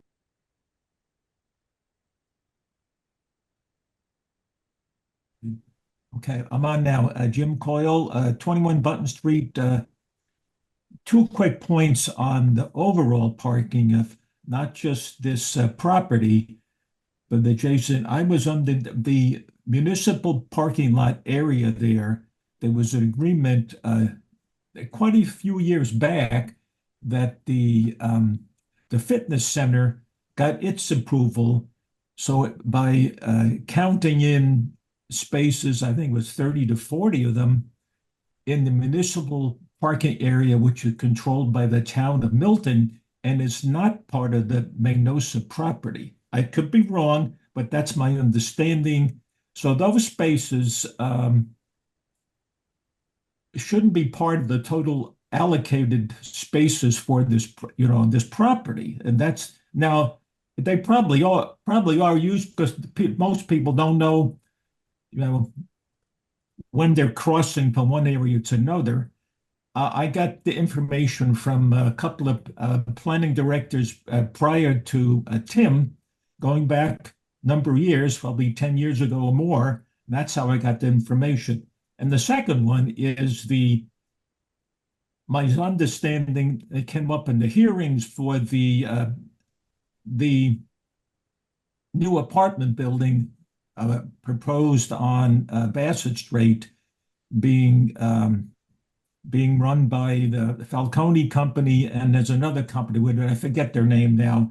But way back when Abbey Park opened, it had 30 spaces that were allocated for use at Navarre and Abbey Park in total, and it never, was kind of clear as mud how that project got. The question was never answered in the hearings for that project. So I want to bring it up again. I think the town needs to look at have a parking study for the whole area now before this project is approved. And I agree with some of Mr. Beeler's comments here that the overall parking area, we had a fatality on Adams Street a couple of years ago from a bus hit a pedestrian. The amount of cut-through traffic is incredible in East Milton right now. It's the same thing. The number of toddlers in the area out there walking around out there, it's the pedestrian traffic is significantly increased in the last say 6 or 7 years. All kinds of people get out there and walk. Summer evenings, people get out and walk. I do that. People in something they enjoy.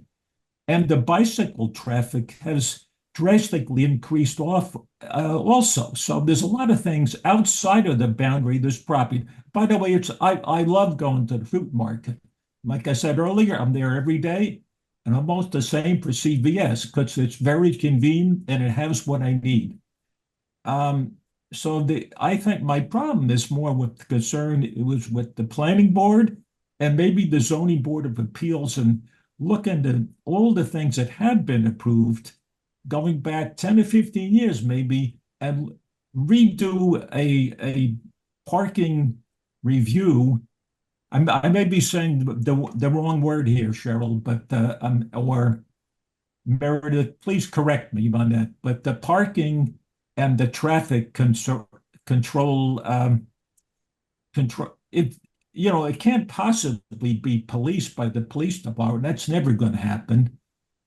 A couple of summers back, I was coming out of the fruit center parking lot early evening, and there was a young person coming in opposite me with a tiny bicycle with a headlight on it. You could barely see it. They were very proud of themselves that, gee, I could ride a bicycle at night. Well, it was dark. The public safety of the people in East Milton, combine this with all the cut-through traffic and all the greatly increased amount of deliveries between Amazon, UPS, FedEx, is huge compared to what it was a few years ago when Abbey Park was approved. So I think a look back here is warranted by both the planning board, with a lot of help from Cheryl, because you were around when some of that stuff was done, and the members of the I don't know if it's the zoning board, maybe, that different role there. I think it's more of a planning board issue in my mind. And, will people have memory of all that stuff? Please look at it. And I'm just an ordinary citizen in East Milton. I've been here 12 years now. It's a nice place to walk, nice place but when it changes at light, it's some the little site, but one street, that's a major cut-through street there. Today I was coming out of the fruit market back home, and there was a young boy, maybe 8 or 10 years old, crossing right in front of me on Howe Street with his helmet on, but paying no attention to the traffic at all. They're too young. We shouldn't expect them to have all that traffic awareness that a driving adult has. I think that's enough, but I think you get my point. So, Cheryl, I'm really would love to see you getting this one, because you were here when a lot of this stuff happened. And anyway, I'm done. Thank you. Thank you, Jim. Okay. We have Andrew D'Amato next. Andrew, if you can give us your name and address for the record. Hi, it's Andrew D'Amato, 26 Pierce Street. I'm a town meeting member in Precinct 7. I just wanted to give you a couple of plate facts here that were, a little misrepresented. There were 48 seats inside at the plate. We may have had permission to have more, but that's all that was there. That does not include the outdoor area. The outdoor area, before it was enclosed, as Michael can attest to, was like if the day was really nice and it was in the summer, it was unusable. It was about 250 degrees there. The wind would knock out all our umbrellas. We went through numerous umbrellas. Oh, I should have prefaced that my wife, Suzanne Lombardi, ran the play. I'm sorry. Between breakfast and lunch, she saw 300 people, and that is, from 8 to 2:30 or 8:30 to 2:30, something like that. That's 30. They're open and 5 days a week. That's 30 hours. This restaurant, we're looking at 13 hours a day times 7 days a week, 91 hours, 3 times the amount. The restaurant has one 10 by 10 walk-in, and if, as Mr. Walsh says, it's going to be a per scratch restaurant, they're going to need deliveries daily. That's just the way it is. And as far as being able to store used kegs in the refrigerator, that's not going to happen. There's just no room for used kegs.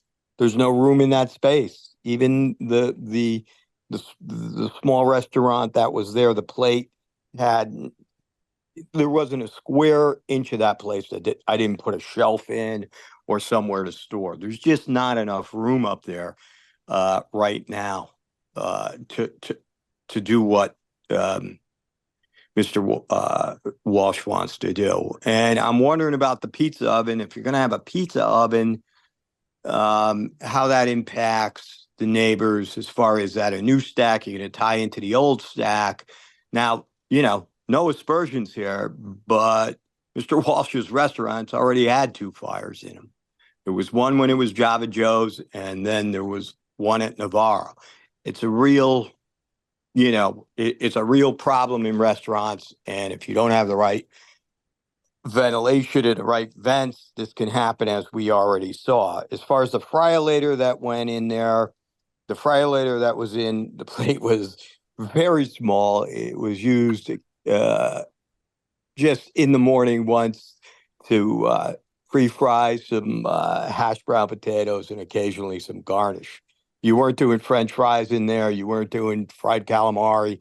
You weren't doing anything else in there. It was really, you could have put that fryolator in your house if you wanted to. So, these are the kind of things I'm just trying to clarify. I'm not saying they're bad or right. I just want the truth to come out. The special permits that were given out to Mr. Walsh's other restaurants, I have to agree with Mr. Beeler there. They weren't really covered. And I actually have, I did some canvassing of the neighbors, especially the abutters. And I have a list of what were big issues. I'm not going to go into it now. We have other times to do so. And if Mr. Walsh wants to contact me, I'd be happy to go over it with him and see if maybe he can mitigate those in front of this new restaurant. I guess what most people are telling me is if we're having problems with his 2 restaurants as they are now, what's going to be the difference in this newest restaurant, and how's that going to impact them? And, that I think is a fair question. So as far as employees parking, I think Mr. Davis had a good idea. And what about requiring a restaurant, should it go through, to purchase parking passes in the, I forget what it's called, sort of the municipal park. The service area, the service parking. The idea that people are going to park over at Rockland is a little bit of a pipe dream, and I don't know if that's the best thing. You have to, cross across the street from the post office and then across Granite, not once, but twice. And usually, after a couple of drinks, coming back, I really don't think that's a great idea. And I would like to see if Mr. Walsh could run a report. I know he said different times of the year make a difference, and I understand that. So he can do a yearly one. What 25% of the business, what is 25% of business? In other words, how much business is done between 5 and 7. Mr. Magnesino, this is a suburban restaurant, and I live in this neighborhood, and believe me, they do quite a good business at 6 o'clock if all the parking spots are full and the side streets are full, including mine on Pierce Street, which, honestly, I don't mind. But, again, I'd like to just present, facts as they are, that those restaurants are busy and they're busy early. And one other thing is, I don't know this, maybe you could tell me, Michael, but would your purveyors of beer and wine and now, whatever those wine cooler kind of things are, do they also deliver hard liquor? Because now this restaurant, I'm sure, will have hard liquor, and that could be a different vendor. That's pretty much it. If I could get a little help on those, I'd really appreciate it. Thank you. They do deliver hard liquor. Okay, great. So you wouldn't expect another delivery or increased deliveries with the restaurant. How often do you get liquor deliveries versus what, a bar or 2 bars, right? There are going to be 2 bars there. How often are they going to need liquor versus how much you need to restock your shelves at the retail level? I don't know if that's a question for Vance or you, or the two you need to get together on that and have that given to the board as well, because I have a feeling it's more deliveries. And what else did I have? Well, the parking lot, as everyone knows, is, a bit chaotic, and you have to keep your head on a swivel when you're in it. The layout being as what it is sort of difficult. It's never easy. You can ask most people who shop there. They're keenly aware of, the sort of dangers of that parking lot. And I must admit that the McNoses do a great job with the people they have there monitoring the parking lot and helping. They'll hold up traffic and let somebody come out. But it does take a certain skill to navigate that parking lot that I don't think everybody could do it. Will the restaurant have Uber Eats and, those type of delivery services? Because in their other restaurants, that is probably one of the more dangerous aspects of those 2 restaurants, is that the Uber Eats drivers often park in the handicap spot in front of Abbey Park, and often double park. And it's not just Abbey Park and Novaro. Sometimes at Mr. Chan's, you'll see it as well, causing people to go into the opposite lane while people are crossing the street, trying to get to their cars. It's very chaotic. There's no crosswalk in the middle of that street. Super dangerous. It's one of the biggest pet peeves I have about the square. And it is, kids got hit on a bike crossing at Starbucks in front of Abbey Park not too long ago. So those kind of things. Uber Eats and those drivers have no regard for the neighborhood. They're trying to do as many deliveries as they can to make as much money as they can, and that's understandable. But they often create, chaos for sure. And would Mr. McNosa be willing to put a dedicated Uber Eats and DoorDash spot or 2 during opening, should the restaurant get approved during their hours? Because I think that would be prudent, and I would also highly recommend keeping staff on to monitor that parking lot. And that's about it for now. Thank you. Thank you.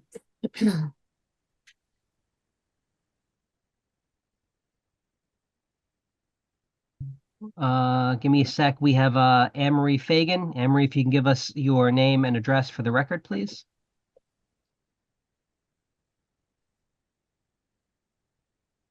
Hi, good evening. Anne-Marie Fagan, 98 Antwerp Street. I'm a direct abutter to the Fruit Center.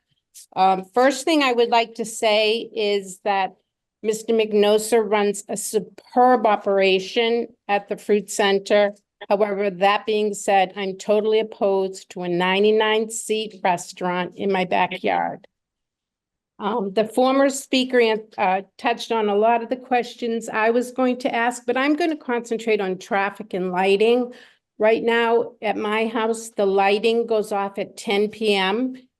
that shines into my backyard. I'd like to know now, with a restaurant being open till midnight, what time will that lighting go off?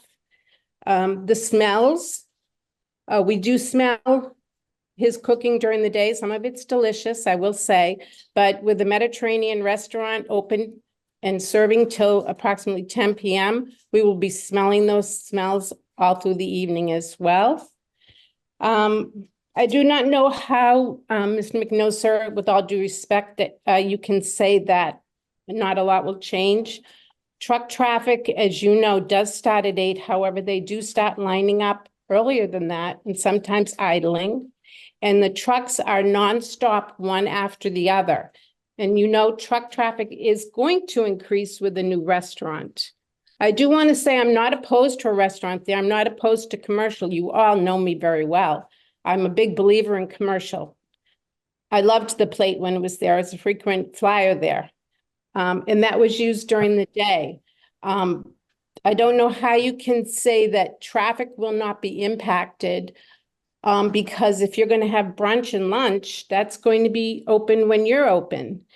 And during the holiday season, traffic is awful in this neighborhood. I've had many a time during Thanksgiving and Christmas where I've had people parking in front of my driveway and I couldn't get out of my street. Other people on my street have had the same issue. The dining pattern, I totally disagree with Mr. Welsh. I think since COVID, dining starts at 6 p.m. A lot of people like to go out earlier now. And I would like to know what the maximum seating of Navarro and Abbey Park is. Do you want to answer that, Vance? Abbey Park has a seating capacity of 140 and Novara has a seating capacity of 180. Okay, thank you. And the former plate that was there did a tremendous takeout business. And again, I do agree with the former speaker that you couldn't sit out in that outdoor seating in the nice weather because not every single seat had an umbrella and it was extremely hot there. So again, you know, the former speakers have touched on a lot of the questions I have had, but I do want to concentrate on lighting and parking and the truck traffic. And thank you very much. Thank you.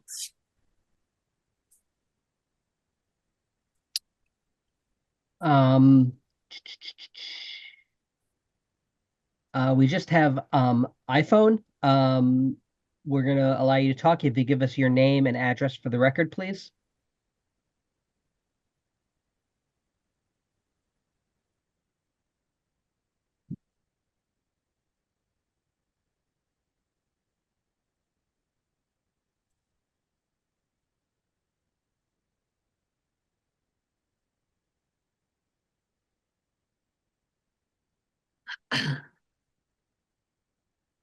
I hit the ask to unmute button. I don't know if this person has seen that yet. I'll do it once more and then we'll send them back in the queue.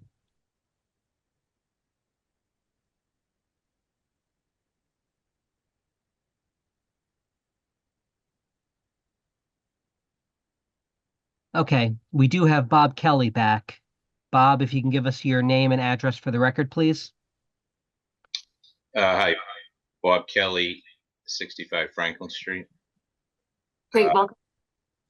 Yeah, I would like to point out that there was no outreach to the neighborhood prior to this application being filed. And there's 15 or 20 people that their backyards back up to this building. Nonetheless, the Welch group that runs Novara and Abbey Park, they have I think it's relevant to look at their track record and I would suggest it's subpar. They do nothing to enhance the neighborhood here. A day in the life of Franklin Street, Church Street, Bassett Street finds Falvey Linen double parked, beer trucks double parked, produce trucks double parked on top of Franklin and Church Streets. There's no self-policing, and that's important. That was raised by other speakers. This is a small town, and these establishments, when you abut residential neighborhoods, you gotta meet us in the middle. There's no signage at Abbey Park or Novara, respect the neighborhood. There's nothing on the menus. You know, when you exit, please respect the neighborhood. The dumpster pickup at Abbey Park is haphazard at best. And remember, Abbey Park currently has a very large parking lot, and yet all these trucks are allowed and encouraged apparently by Abbey Park to just double park on Church and Franklin Streets. I would ask the members of the board, with this good weather we're having, come down, spend 45 minutes on a Thursday or Friday night, walk around East Milton Square, and see for yourselves the three-ring circus with Uber Eats and all the delivery vehicles double parked on Adams Street right outside Abbey Park. This is allowed to occur every Thursday and Friday night, and Saturday night for that matter. It's late, so I'll wrap up. I appreciate your time. I appreciate the McNosas. They have a different operation style, but what goes on at Abbey Park and Novara can't be ignored. I think this application raises more questions than answers, and I think the seating should be reduced, and the 7-day per week request should be seriously considered. Thank you. Thank you. All right, I think this is a good point to take a break. We do have one of our consultants on the MBTA zoning is in attendance here. So we will want to move this. If you did not get a chance to speak tonight, please know that we will welcome you to come to the next meeting. If Michael and his team are available, our next meeting is September 26th. We could make a motion to continue to that date and time. That's fine with us. Good. Okay. So Meredith? Sorry, Cheryl. I just wanted to ask if that gives them adequate time to provide some of the materials that we requested this evening. We're going to work on it as best we can as soon as possible. Okay. And just so the board and folks that are watching at home are aware, we'll probably, the time will continue this to 7:15, 7:30, whatever you decide. There is another public hearing for site plan approval scheduled for the 26th at 7:10. It may not go as long as this in the first session, but just people be cognizant of the agenda that this would probably wind up being the second hearing on the agenda on the 26th. So why don't we make a motion to have that as a 7:20 start time, and then okay, I'll move to continue the hearing for 10 Bassett Street site plan approval amendment to our September 26th at 7:20 p.m. Great. Is there a second? Second. Okay, roll call. Jim? Yes. Cheryl? Yes. Maggie? Yes. Sean? Yes. And myself, yes. Great. Thank you so much to the Marketplace team for coming. So thank you for your time. Thank you very much. Appreciate it. good. Thank you. Okay, so now we will move to our old business discussion of the MBTA zoning and our site plan approval discussion. I think we have an update from UTIL, so we can invite them to come in and join us.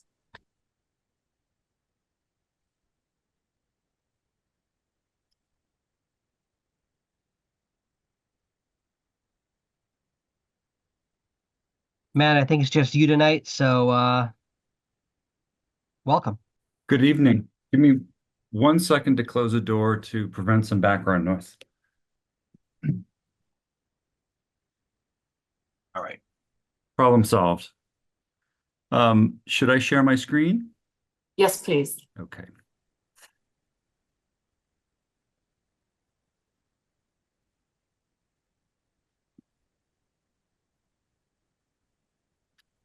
I'm saying that I'm not allowed. It's not allowing multiple presenters sharing. We'll fix that. You should be good to go.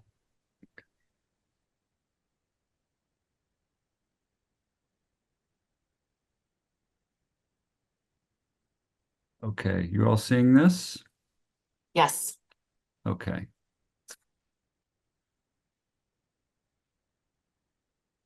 All right. So we were asked to explore generally some strategies that could recalibrate the density from the East Milton areas, including Granite Ave, and sort of see what we could do to have the Elliott Street corridor take up some of that unit count and density. We were asked to, we were given some nice sort of clear scenarios to sort of follow with specific recommendations that I'll go into in a second. In brief, we sort of, I think, came up with something pretty reasonable for the scenario one. And then the scenario two and the other scenarios for recalibrating the density and the location of the units is probably something that we need to discuss, but I'm prepared to do that. But they sort of follow one another. So I will sort of jump right in. Just very quick overview again, because it's late. This is the most recent map that we had from the warrant article in 2023. You can see the East Milton areas here on the right, East Milton, and then the two Granite Avenue parcels. And then the sort of second area that we're really looking at recalibrating here is the Elliott Street corridor, which is represented here in blue. And just as a reminder, these hatched areas are mandatory mixed use. And so they are areas in which commercial uses are required, but the rules of 3A allow us to count those units that might be there, but they do not contribute to the density or certain other land area metrics. Okay, so scenario one, we were asked to change some of the parameters for Elliott Street corridor, specifically to set the minimum lot size to 6,250 square feet and to set the unit per lot cap at 4 units. Sort of in order to reduce the units and density at Granite Ave and East Milton, we were asked to remove one of the parcels. It's the American Legion Hall parcel from the Granite Avenue South subdistrict, and then reduce the remaining capacity by essentially tinkering with some of the parameters, the units per acre, the FAR, and other things. Just for clarity, this is the parcel that we removed, the American Legion parcel. We've kept the former right-of-way here, but this piece is removed, but we are retaining Granite Avenue South, which is the remainder of this parcel, and the north parcel as well. A quick reminder, although it's not so quick, it's a very detailed long table of where we were at the warrant article.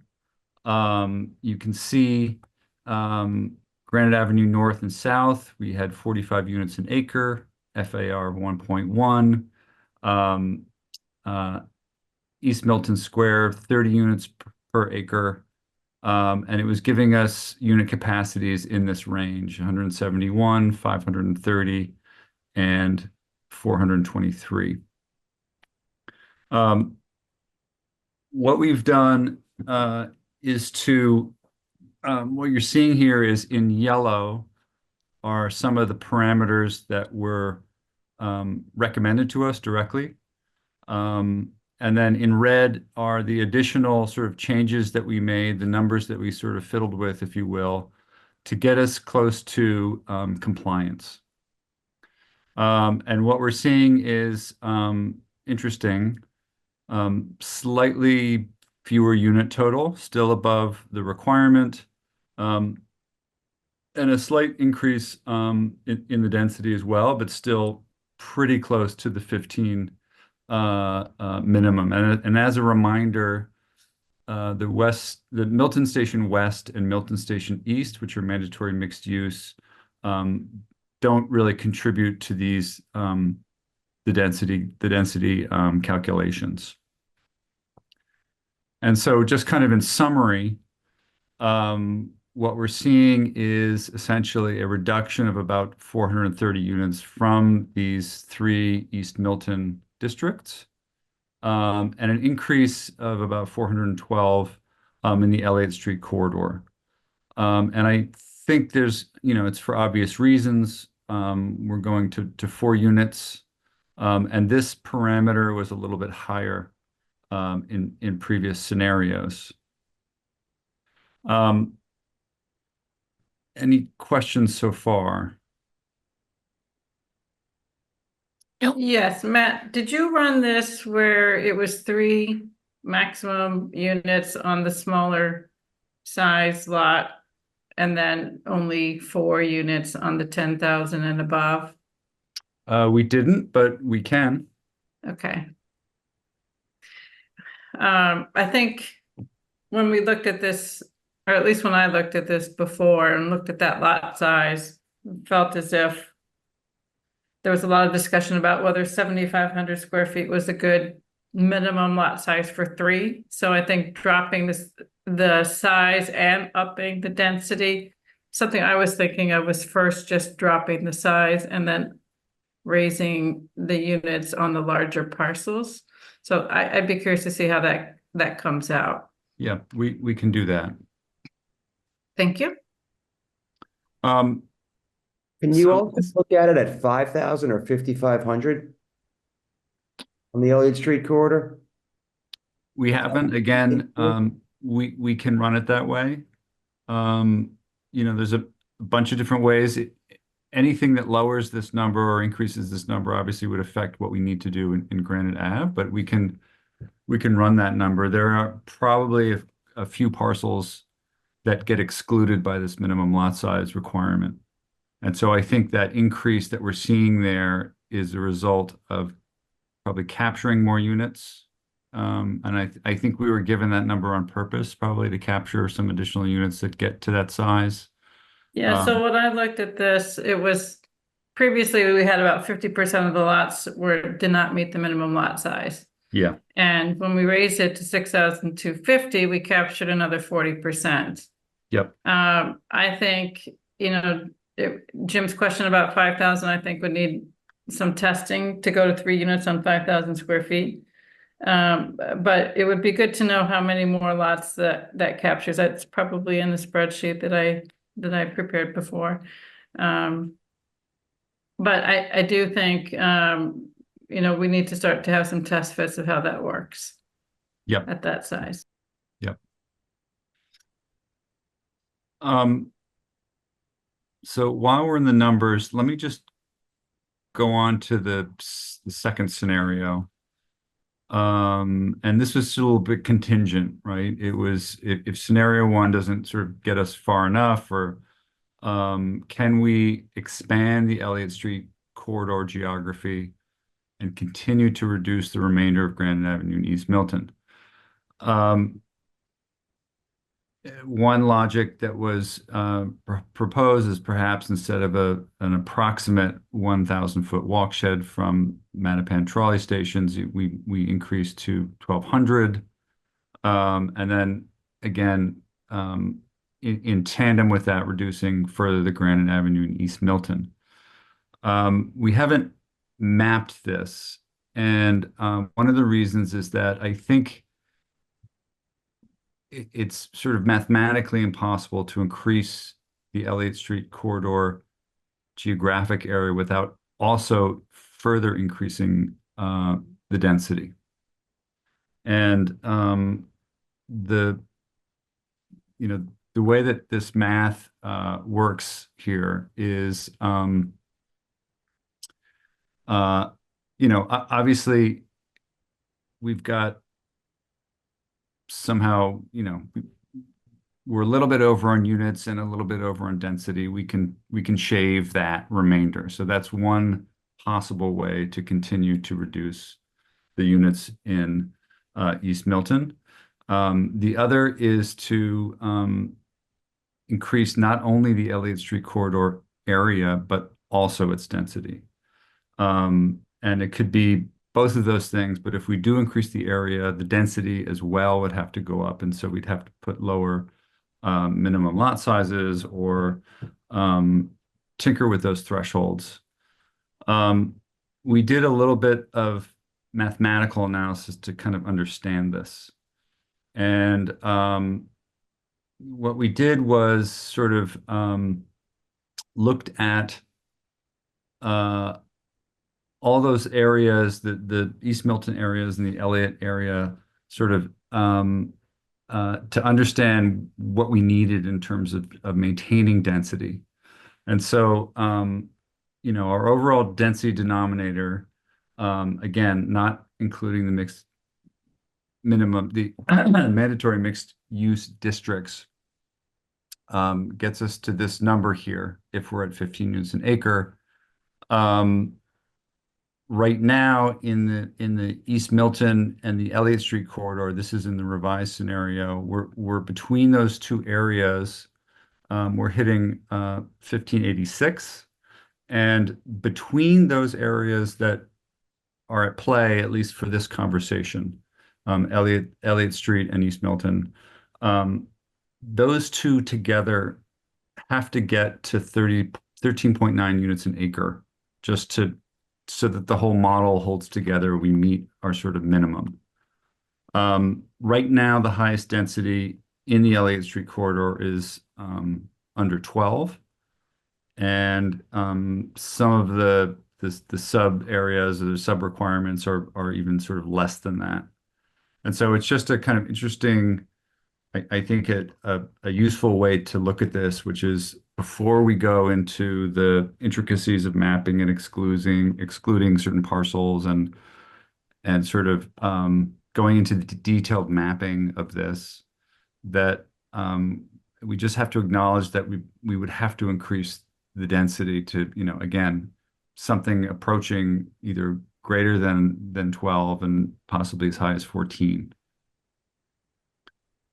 One other thought was, you say the mandatory mixed use, but we also have the area on Blue Hills Parkway, and we have the Mattapan Station, which we haven't factored in here. So how might that play in if those were adjusted?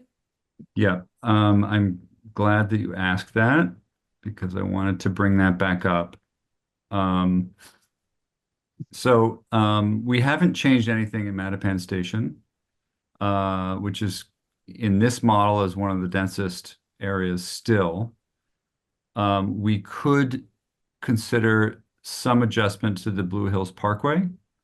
Right now, it's set at 30 units an acre and an FAR 0.7. We could explore with a minimum lot size of 7,500. We could explore, having it more in line with the Elliott Street, but that's certainly an area that we could explore to sort of equalize that.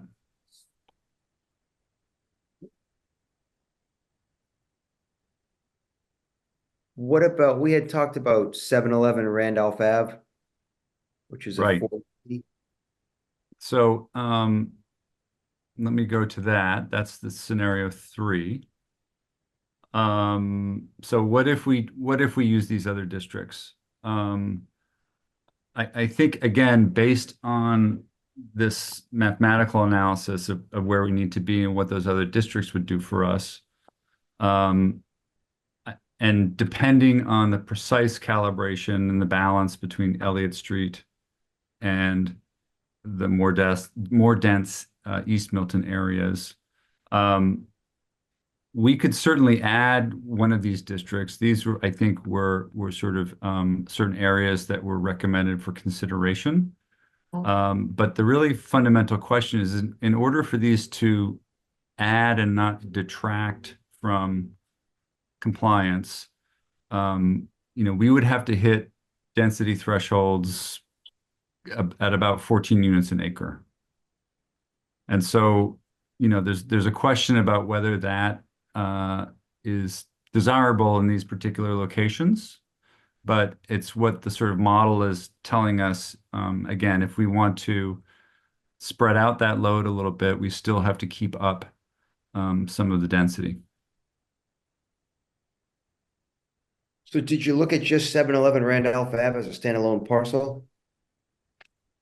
I think it's 7.21 acres, and I think they're putting, I don't know how many units they're putting there right now. It's being built right now as a 40B. 711 Randolph Ave? Yeah, 711 or 701. I keep forgetting the address, but okay. Which one is it? Do you remember? 711. It is 711. Yeah. Okay. So I'm sorry, you said that 711 there's already a proposal or development on it? Yeah, it's a 40B and they actually have broken ground. Okay. Just couldn't find it on the town website to find out exactly how many acres are being units are being built there, but I know it's 90. 92. All right. 7 acres. So what is that? Just do the math.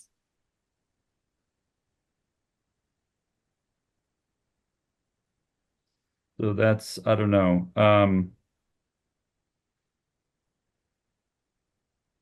12 something units an acre? 12.5 units per acre. Yeah, so that's getting close. Yeah. And we could dial that up, I think. Sure we could. We could, yes. Now, is there so I'm sorry, you said it's been permitted, it's breaking ground, or it's already underway? It's underway. Yeah. So to the extent that the town is comfortable increasing that number beyond what is already being built, we can definitely explore how that could fit into a scenario. Yeah, I think good. Yeah. And that would allow us to reduce things elsewhere. I mean, one of the arguments is that we want to spread this around town a little bit more, especially if we have to go to 25%. And this is a great way to achieve that. Yeah, the math, we might sort of plug that in. It might be a little bit of trial and error on the math. Even though we've reduced the Granite Ave density and total acreage, we're still relying on it to bring up the overall density average. So I still think that this could, certainly at 90 units, it could take some pressure off somewhere else, but we may end up just to keep the density up, we may have to, nudge the total number of units up.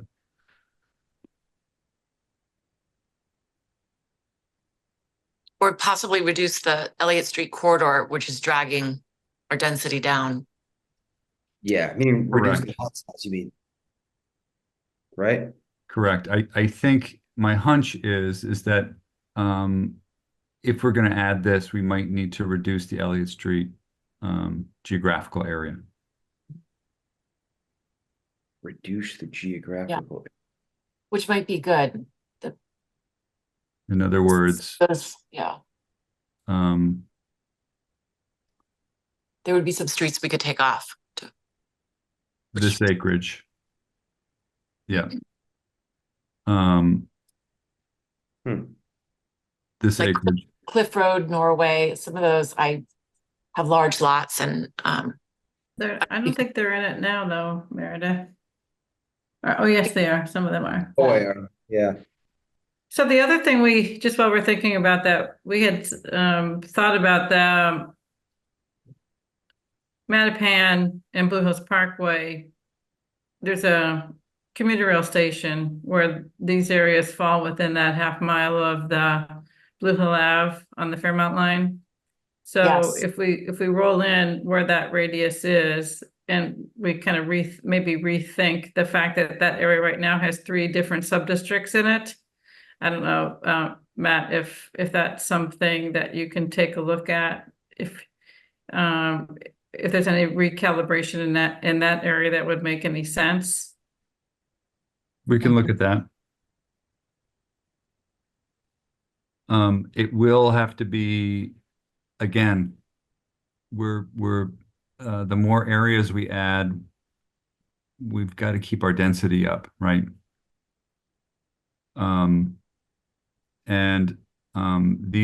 These areas right here, in a sense, are sort of compensating for these very low density areas right now. We've shifted that balance a little bit, but there's a very careful balance. And when we add another area, we might have to, again, maintain at least that density and perhaps maybe even shave down some of the Elliott corridor.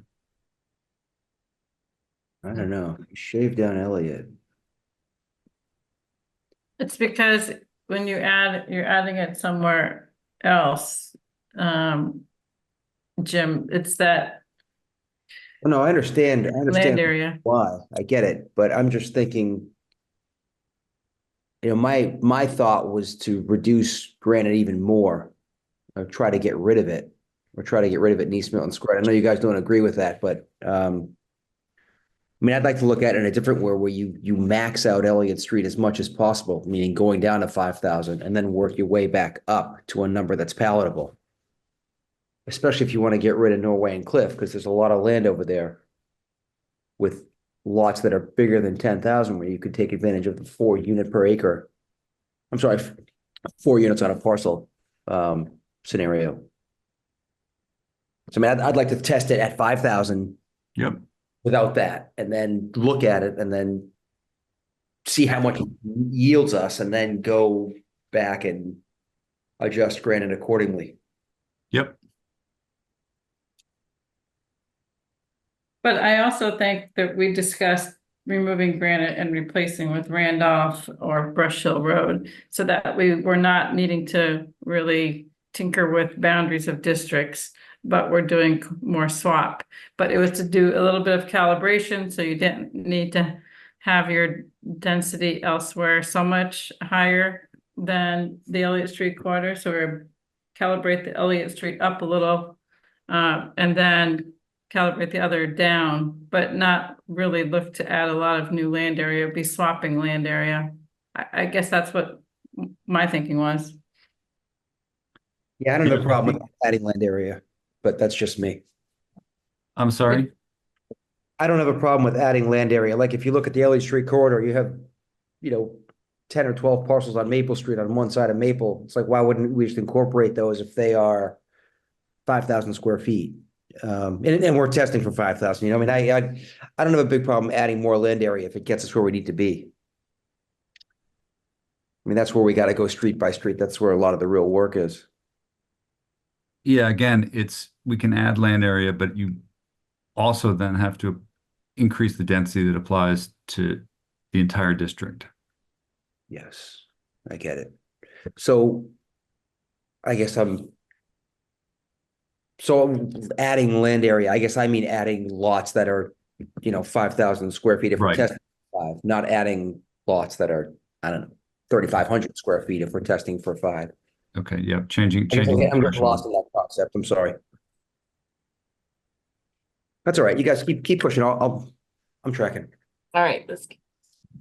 So yeah, that's I kept it short and sweet, because there's a lot of possibilities here. I'm trying to at least provide some initial guidance about, so we're not trying 20 scenarios. So one thing I would say is, it's going to be important for the areas that are impacted by potential changes to understand these. And I think a map that shows where these additional lots are We had a map before that showed the 50%, were fall within the 7,500 and 50% didn't. Yep. We should have another map that shows a different color for the lot 6250 to 7,500. And then also yet another color for 5,000 to 6,250. Yep.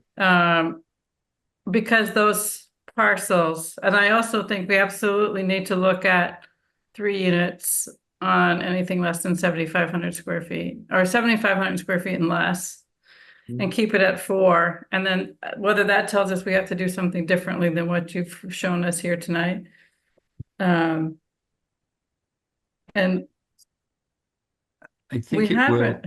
You go ahead.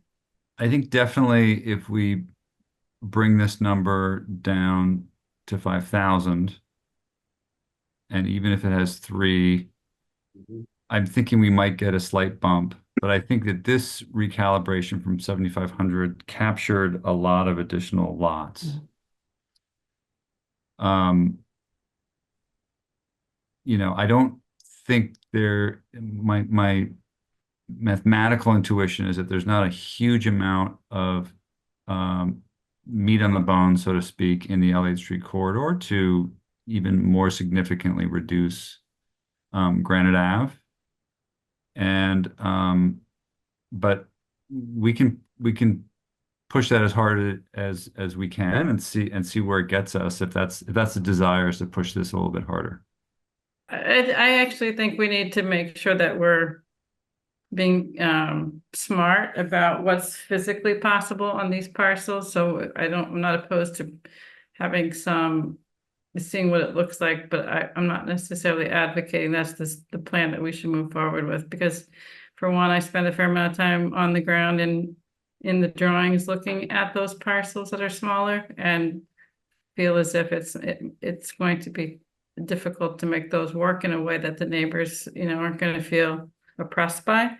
The 6,250 at 3 units, may be something that we heard from a lot of people that they were, had concerns about less than 7,500 square feet. So I just want to be mindful, Matt, that the things that we heard before that we bear in mind as we think about these calibrations. Yeah. And the thing about, the Granite Ave, what about the total swap out of those, because what we really, I think, want to do is have, there's a lot of things that residents suggested be looked at, in the last year. And if we don't show something, if we eliminate them before we really have any public input, we've already pre-selected, then we won't have truly addressed all those questions and comments. It may be something that, we don't recommend in the end, but it's something we can show this is why we don't recommend it. And that's where I like the idea of the swap out of the 7-Eleven Randolph Avenue for the granite parcels. And I also, if we can avoid doing 4 units, because I continue to be concerned on a little bit larger parcels, something that what's happening in Newton now, that if a house is in not perfect condition, buyers are having to compete with developers who are coming in and tearing the homes down and building, because of the value of condos right now and townhomes, that they're tearing down the house and they're building three condo units on the property. So Newton is really seeing a shift in having a lot of tear downs, and that's the result. And I do get concerned that 4 units, with the price, with condos being almost as much as an average single family home, these days, could really be an incentive for tear downs. So just we need to keep that in mind. So. Yeah, so we did some math a little bit here. The FAR is still a legitimate limiting factor. And if memory serves, on a 10,000 square foot lot, it was getting us, what's the math here? it was working out to like 1,100 square feet per unit or something, or maybe Mhm. 1,200 square feet per unit. Right, that sounds right. It's pretty modest. And the other, I think the other interesting, my other interesting observation about this transition from 3 to 4, is that, a developer on a lot that has some decent size may choose to do that in 2 separate buildings. And the reason is that they would avoid the multifamily building code altogether by having two buildings that are in the 1 and 2 family code, which means no fire protection, no handicap accessibility requirements, et cetera, et cetera. Which is one of the things that I had suggested too with the 4 units is, could we mandate that the 4 units have to be in 2 buildings? I think you can, because it meets the specifically the definition that UHLC has provided is 3 units in 1 building, or 2 or more buildings with 2 units on 1 lot. Okay, that's good. So I haven't seen that used explicitly, but it's right there. It's in the definition. Because when I looked at this, we do have lots that are 5,000 square feet in the district, to Jim's point, that have 2 families on them. So if you have 2 lots that make 10,000 square feet and Yeah. 4 units in 2 buildings, that's kind of the typology that we have in parts of this district. Yeah. Which is, again, kind of coming back to analyzing what we have in the district. It's not that divergent. And neither is 3, I think, on the other lot size. So given the size of the units and controlled by the FAR. Yeah. I mean, if you can put up with 3 on 5,000 square feet, that gets you to over 25 units an acre in small chunks. Just for perspective. Whereas, right now we're getting, I think, much lower. I think we need the comparisons too, because the Elliott Street corridor is the narrower streets, the curving streets, the winding streets, as compared to the wide boulevard really of Granite Ave and Randolph Ave, right? So we have to balance out where those units can make the most sense. Obviously we want to be able to walk and not have as many vehicles. So there's that, but there is a capacity issue to some extent too. And we have to remember the new ADU. So even, if we put, my question is, if we put 4 units, do we then, are we allowing another opportunity for an ADU? So now we have 5 units? They're only allowed on the single families, so On they a wouldn't be single- allowed on the multifamilies. Okay. So then also, just like we have to be mindful of Elliott Street, we have to really be mindful of Granite Ave, because the Granite Ave neighborhood really came out and we're like, no, we don't want this plan. So I think one of our goals is really, we do have to reduce the number on Granite Ave significantly. And I think not just getting rid of the American Legion is probably not significant enough. And I too, like Jim, want to look at 7-Eleven Randolph Ave, but also look at Truman Parkway. And we want to look at the areas that truly are within our that are outside the commuter rail, that are within the half mile. So I think that's a good starting point too. Cheryl, one thing I wanted to mention just about your comment about ADUs in multifamily districts, and this came out of some of the analysis that was provided by the attorney from KP Law at the ADU session last week. Is the ADU law says that ADUs need to be allowed by right in any single family district. And now there could be competing interpretations that'll play out, I'm sure, in some court somewhere. Hopefully not with Milton as a party. I think we're all set with that for the time being. But the interpretation that the attorney at that session had was basically the only way that you can define single family district is a district where single family is allowed. And so in a situation like this, where we're talking about overlay districts, single family would still be allowed in the underlying residence district. So even if you're doing the LA Street corridor or whatever, there's still a single family district underneath that. So, could you put an ADU in a multifamily project built pursuant to MBTA communities? I don't know, but the ADU, still would have a foothold in all of these districts. Another thing to think about also, and this is totally unrelated, but if you go down the road of, you define a single family district as any district where single family is allowed, single family is allowed in all of our business districts as well under our traditional business district zoning. The only places where it's not allowed are the explicit, E and D districts, which are base zoning districts that are multifamily.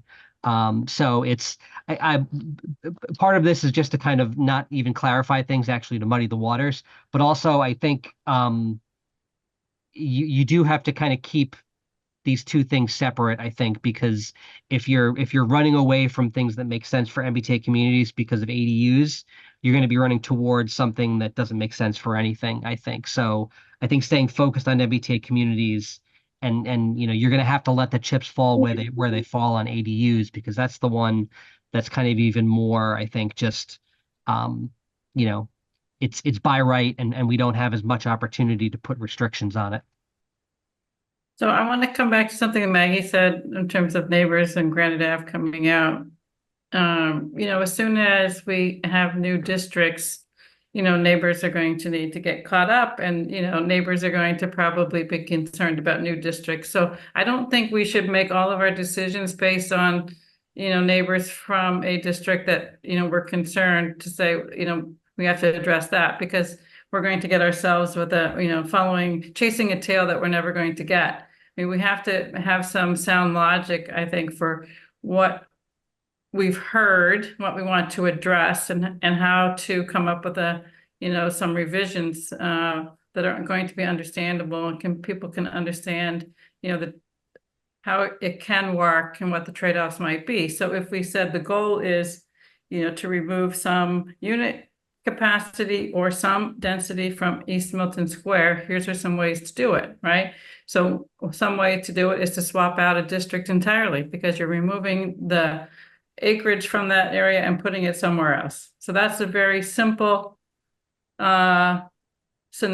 Another scenario is to reduce some of that density, but not the land area. And that means you've got to increase it somewhere else. And by how much? So that's this calibrating up and down that we were talking about tonight.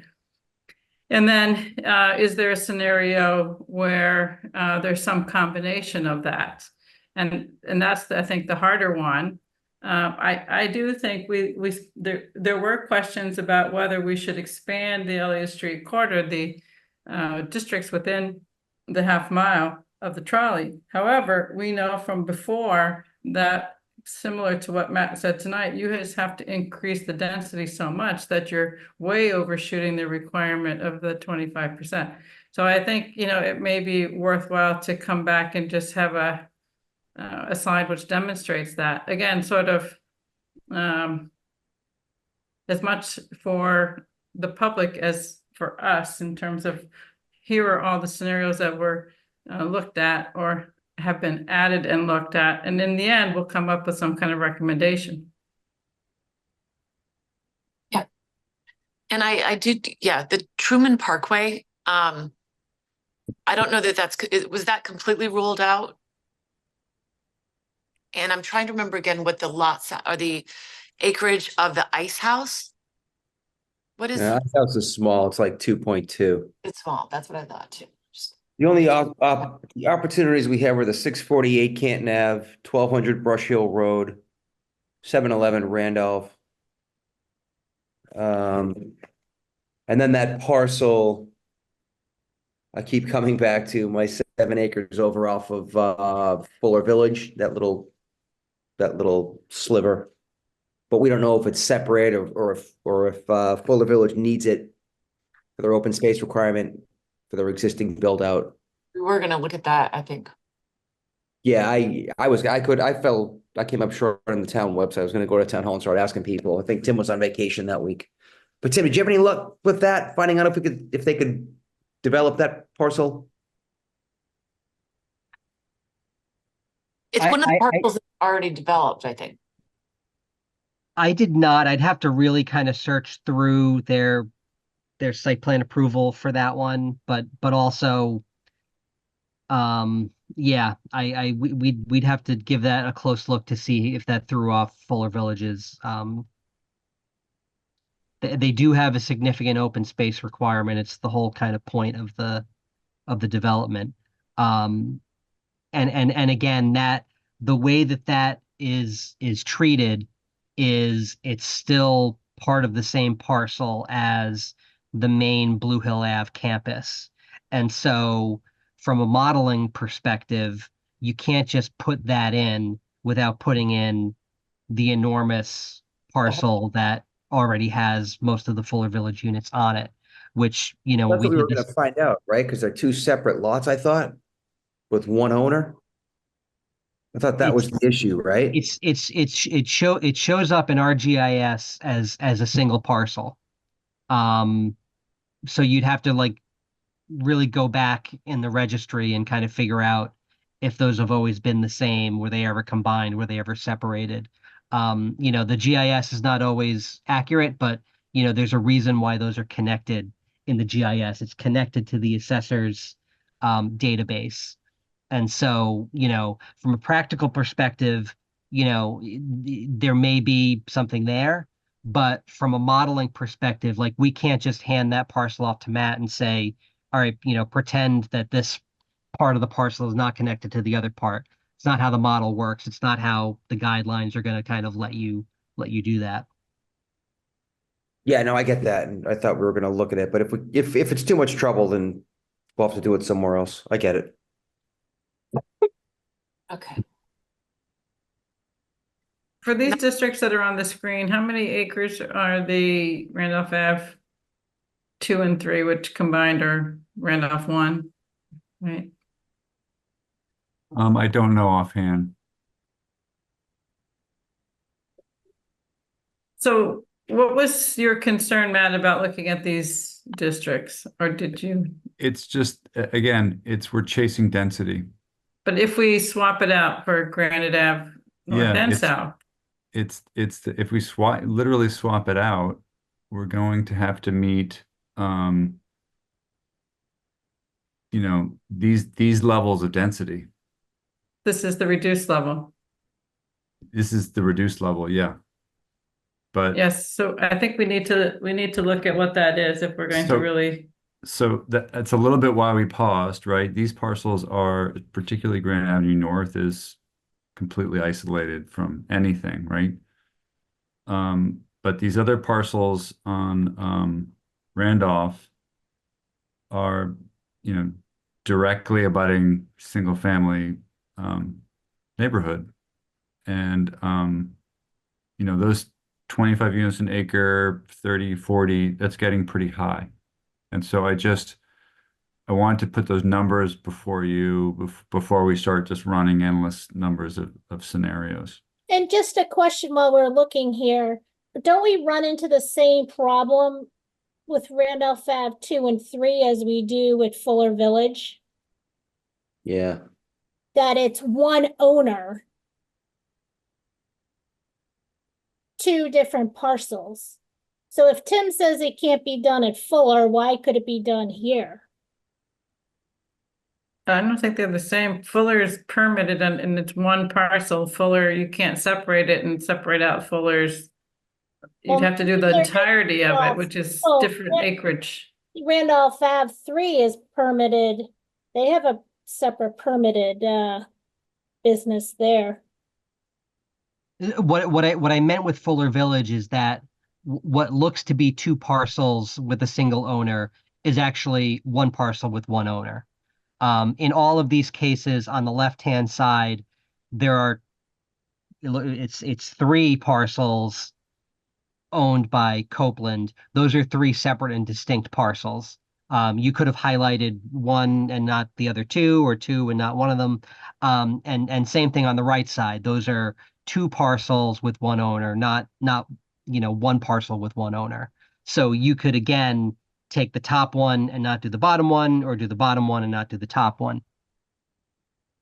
So I come back to the fact that we ran through scenarios like Fuller last year, but is there some way to have some analysis? And I don't know, but somewhere you said you put a halt to it, Matt, but there's really no analysis related to any of these parcels that we were interested in looking at. And part of the reason for looking at these is so many people asked, well, why can't we look at something else other than Granite Ave? And so if we don't do it now, I think we're going to kind of not advance this discussion very far. And if there's some faster or just math calculation, but a graphic you can put together, some way to help communicate to the public why these sites and these scenarios don't. I understand what you're saying about residential here, but Granite Ave has a single family residential district across the street from it, just like Randolph Ave. It does here where the Newcomb Farm is, the Copeland property. I mean, you can put large setbacks on this such that you don't have to have the level that you're talking about. There's some wetlands on this. So, it's just like you did some scenarios on Granite Ave North and South. There are things that can control the density here, right? If we combine it with some calibrating in the Elliott Street corridor. Well, the thing is, because there's only one or two property owners, it's easy enough to ask them, and they don't want it. They don't want their property zoned. Yeah, I mean, that's not. I have asked them. They have made it known that they do not want to be part of it. So are we going to send it and go door knocking on every resident or every property owner in every one of these districts and ask them whether they want zoning there? No, I understand that, but one of the property owners in particular, the town of Milton, is super grateful for all their generous donations to the town in all these years, and I really think it would be very disrespectful if we explicitly went against their wishes. They don't have to do anything with their property though, with the zoning, remember? Yes, I understand. Their intent is probably to keep it the way it is for a very long time, and if we change the zoning and they pass, then it would be more likely that it gets developed. Correct. You get a new board. Plus, I think and this current board has explicitly stated they do not want to have any part of it. Yeah, I don't blame them. It's a beautiful parcel. I don't think I just don't think that's the way we're going to objectively measure each one of the parcels that are in each one of these sub-districts. We have a scorecard, we have criteria. We may not recommend it, but in the end, we owe it to everyone who's provided comments in the last year to look at the parcels that are the adequate size if you want to do a swap from, a parcel like Granite Ave, we've identified sites that are of the parcels on roadways that have public transit, including the bus lines. We have to run through them. And if the owner doesn't want it, that can be something that's in the end a reason not to recommend it, but I don't think it's a reason not to analyze it at this stage. No, and I do understand that. I'm not saying I have my personal opinion. This is just what they have stated, and Chickatobit and Randolph Ave is the deadliest intersection in the whole state, and that's why DOT is looking to do a roundabout, which the neighbors don't want that either. And so I think it's kind of irresponsible of us to zone two areas closest to this intersection, which is totally unsafe. And then at the bottom of the hill, we have 100 units going in on one side and 40 units on the other side. So Randolph Ave in particular has taken on, or will be taking on, a lot. So I think this section is doing its fair share to contribute to the town of Milton. So I think maybe we start with 7-Eleven. Maybe we start with 7-Eleven as our priority, and then we wouldn't need to look at, maybe that if we all agree that that should be looked at, it might not be necessary to test the others. And there's no subway station within a half a mile. I still am of the belief we need to look at areas that have a subway station within a half a mile. And to me, that's Reedville and Fairmount and Mattapan. And I think which is the original intent of this bill, right? The whole idea was to get people to take the T and give up their cars. And if we look at having a something prepared that is only for, strictly adhering to what the MBTA says, those half mile within the commuter rails, we will be looking at that. But we're talking about right now a modification of the rapid transit scenario. Right. Yes. And we all know that if you did it just within a half a mile of the trolley stations, that you're looking at densities that are too high across those single family neighborhoods. No, Meredith, you agreed with that in terms of it was commuter. So if we're found not to have a subway, right, that's very well they could find that our trolley is not technically a subway, and therefore we would be under the commuter or an adjacent community. Yeah, so that's different scenarios, right? And how we sort of prioritize looking at those, I think. It sounds, we're getting I know pretty we're close to going October when the far oral arguments are starting. Yeah, but in my opinion, it's easier for us to get on board with a lesser amount of units. We all know what the statute says, 15 units per acre, half mile. And I really think we're trying to go the opposite. We're trying to get the 2,500 units, but it's easier to start with the lower amount and then continue adding on to it as needed. And then we feel like we have a sense of accomplishment because we've accomplished something. Right now we're like going back in a circle and we're not actually checking any boxes off. I like to feel like we're accomplishing something and starting with the smaller amount. But the parameters and requirements are different on those. So what you think is going to be smaller may not apply whatsoever to the 25%. We already had a compliant plan. Tweaking it and having that ready is, I think, to me, as long as we keep the big picture in mind that we want to reduce some of Granite Ave or East Milton, and just East Milton in general.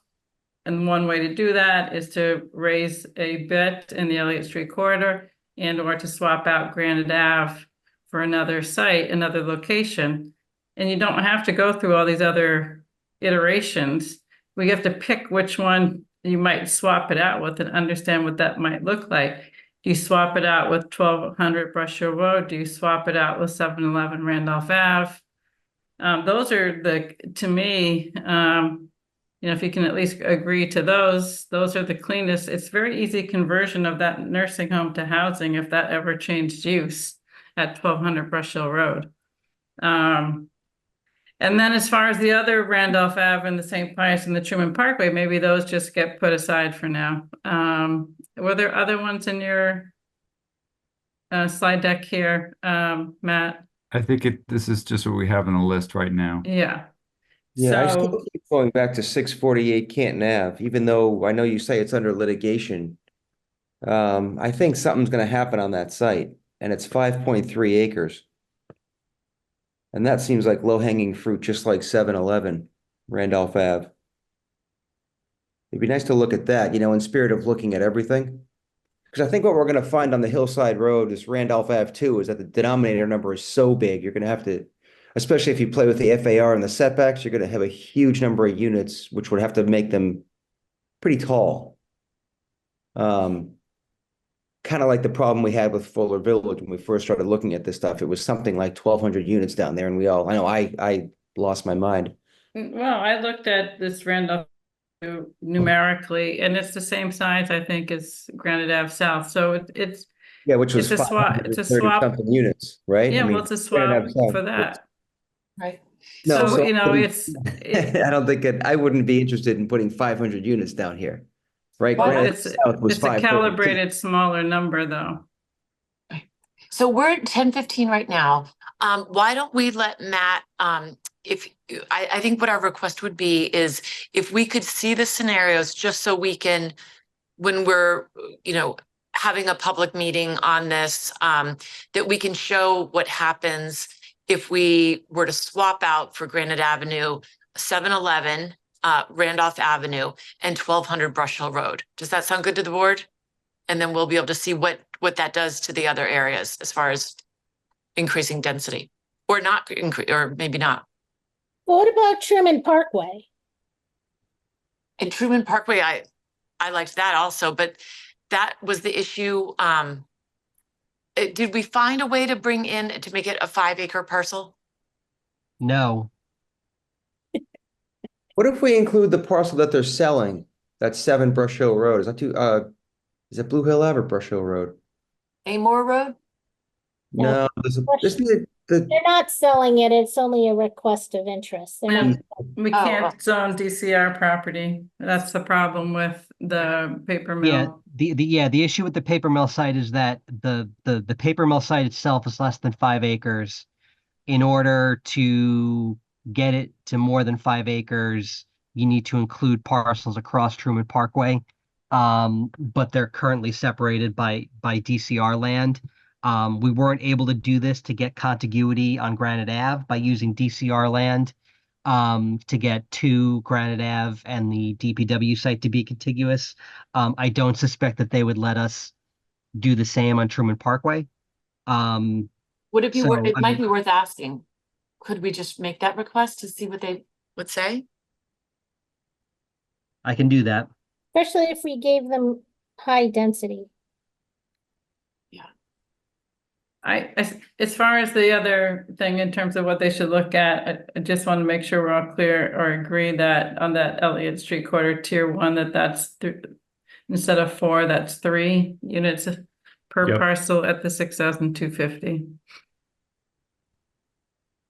Are we but we're also looking at it at 5,000, right? Yeah. We said he would look at that, yes. Good. So I think there's some looking at different combinations of parameters for Elliott Street corridor, and then adding these additional parcels as standalone items to see what kind of relief they might provide for Granite Ave. Yes, does that sound good to the board? And would that be for the 26th, or is that not enough time? That's next Thursday.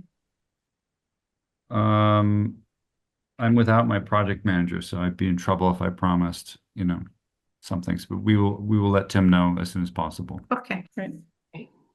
Thank you. Perfect. Thank you so much. Thanks, everyone. Good. Have a good evening. Thank you for all this work. Okay. So I had hoped we could have started a little earlier and gone into some of the framework of the site plan, review, but I think this might be a good time. I think at this late hour to start discussing site plan. I think we'd be more productive if we put that on for a future discussion. I couldn't agree more. Okay. So, except for, can we just talk briefly about the process of it? For site plan review? For site plan review. So, just to understand, Tim had put on in our packet, the framework. Yeah. And so it allows us to go in and to add to it and be a user. So I went in earlier to test it, and I added something in to it just right at the beginning to test how it worked. And Tim saw that I added my paragraph. However, it didn't add my name to it. It just called it a guest user. So I'm not really sure if any of you guys know how to change that. So You have to be logged in so that and then it has to be track changes by user. okay, so I do that on my end. So I did track changes on my end, but it still came up as guest user, which is fine. But if we're all doing this, Tim might not know who's adding what, and if he has a question. And is that what we're planning on doing, is my question. Is that how we want to proceed? Maybe we should send our proposed changes to Tim and then let Tim sort of highlight it in a different color or some way that we know those are additions. I don't know, Tim, what are your thoughts on that? It can go either way for me. Maggie was able to figure this out this afternoon. If everyone could conceivably go in and just simply leave a comment with your initials on a change, so that we would know, who was who, if we think that matters. I can also insert changes if people were to, send them to me. It really doesn't make a difference, just as long as, everything that we're doing is reflected in one document, whether I put in the changes or you all put in the changes yourselves. Okay. Tim, the application today for the 10 Bassett Street has a Form M application for modification, amendment, or rescission. Meanwhile, we had asked about rescission before, and you said we didn't have a provision. So I don't know how that gets written into site plan to this bylaw, but I'm bringing it up so maybe you can look into that. Yeah. Because we talked about that. And this form seems to have contemplated it. Yeah, I mean, what I would say about that, and eventually whatever we come up with, we should obviously run by town council. The provision in the bylaw right now says that the planning board, reserves the right to revoke, amend, etc., one of its approvals if it reserves that right in the approval itself. So, I see. there's two options here. One is to, perhaps see if we can change the language of the bylaw to just simply say the planning board can amend, revoke, etc., period, or don't do anything and just always remember to include in the language of your decision that the planning board reserves the right to amend, revoke, etc. this. So I don't know if one way or the other is preferable or legal or whatever. I feel like there's got to be a reason why the bylaw is written the way it is. But sometimes there isn't a reason. So I think that should be one thing we flag for town council. Is this something that, we can reserve sort of a blanket privilege to amend or revoke a site plan approval, in the future? Well, it seems like you'd want to have to have some grounds for it, if that's the case. But I mean, it seems like an applicant would want to rely on the decision of a board, or if the board composition changed one year and a new board said they wanted to rescind it because they didn't like the decision of the prior board, that wouldn't make sense, so it seems like there would want to be some kind of grounds. But so it's worth a conversation with town council or your listserv, what other communities have done. But like, to me, it was a question of whether, an initial application was complete in terms of, having several applications in a row over a time period that leads to something bigger. I don't know how we kind of quantify what that kind of, I know like how that would work, but I know like in the, what a trigger for accessibility improvements, if you apply for permits, it's a cost threshold of construction costs that triggers when you have to comply with accessibility codes. They do factor in successive applications so that you can't skirt the requirement by applying for multiple building permits over time. So maybe there's something like if there's an or request to amend a site plan approval or special permit, let's say, I don't know, 6 times in 6 months or whatever time frame we decide is pretty quick, then it would trigger a review at least, or something that would trigger a review. I like, Maggie, what you were saying, like how it comes up in like enforcement, right? We go through all of this effort in putting conditions in, and then if they're not enforced, what's the point? So residents get frustrated, and I understand that. So maybe there should be some renewal or checkpoint to see that the conditions are being met. And if they're not, then that's a trigger.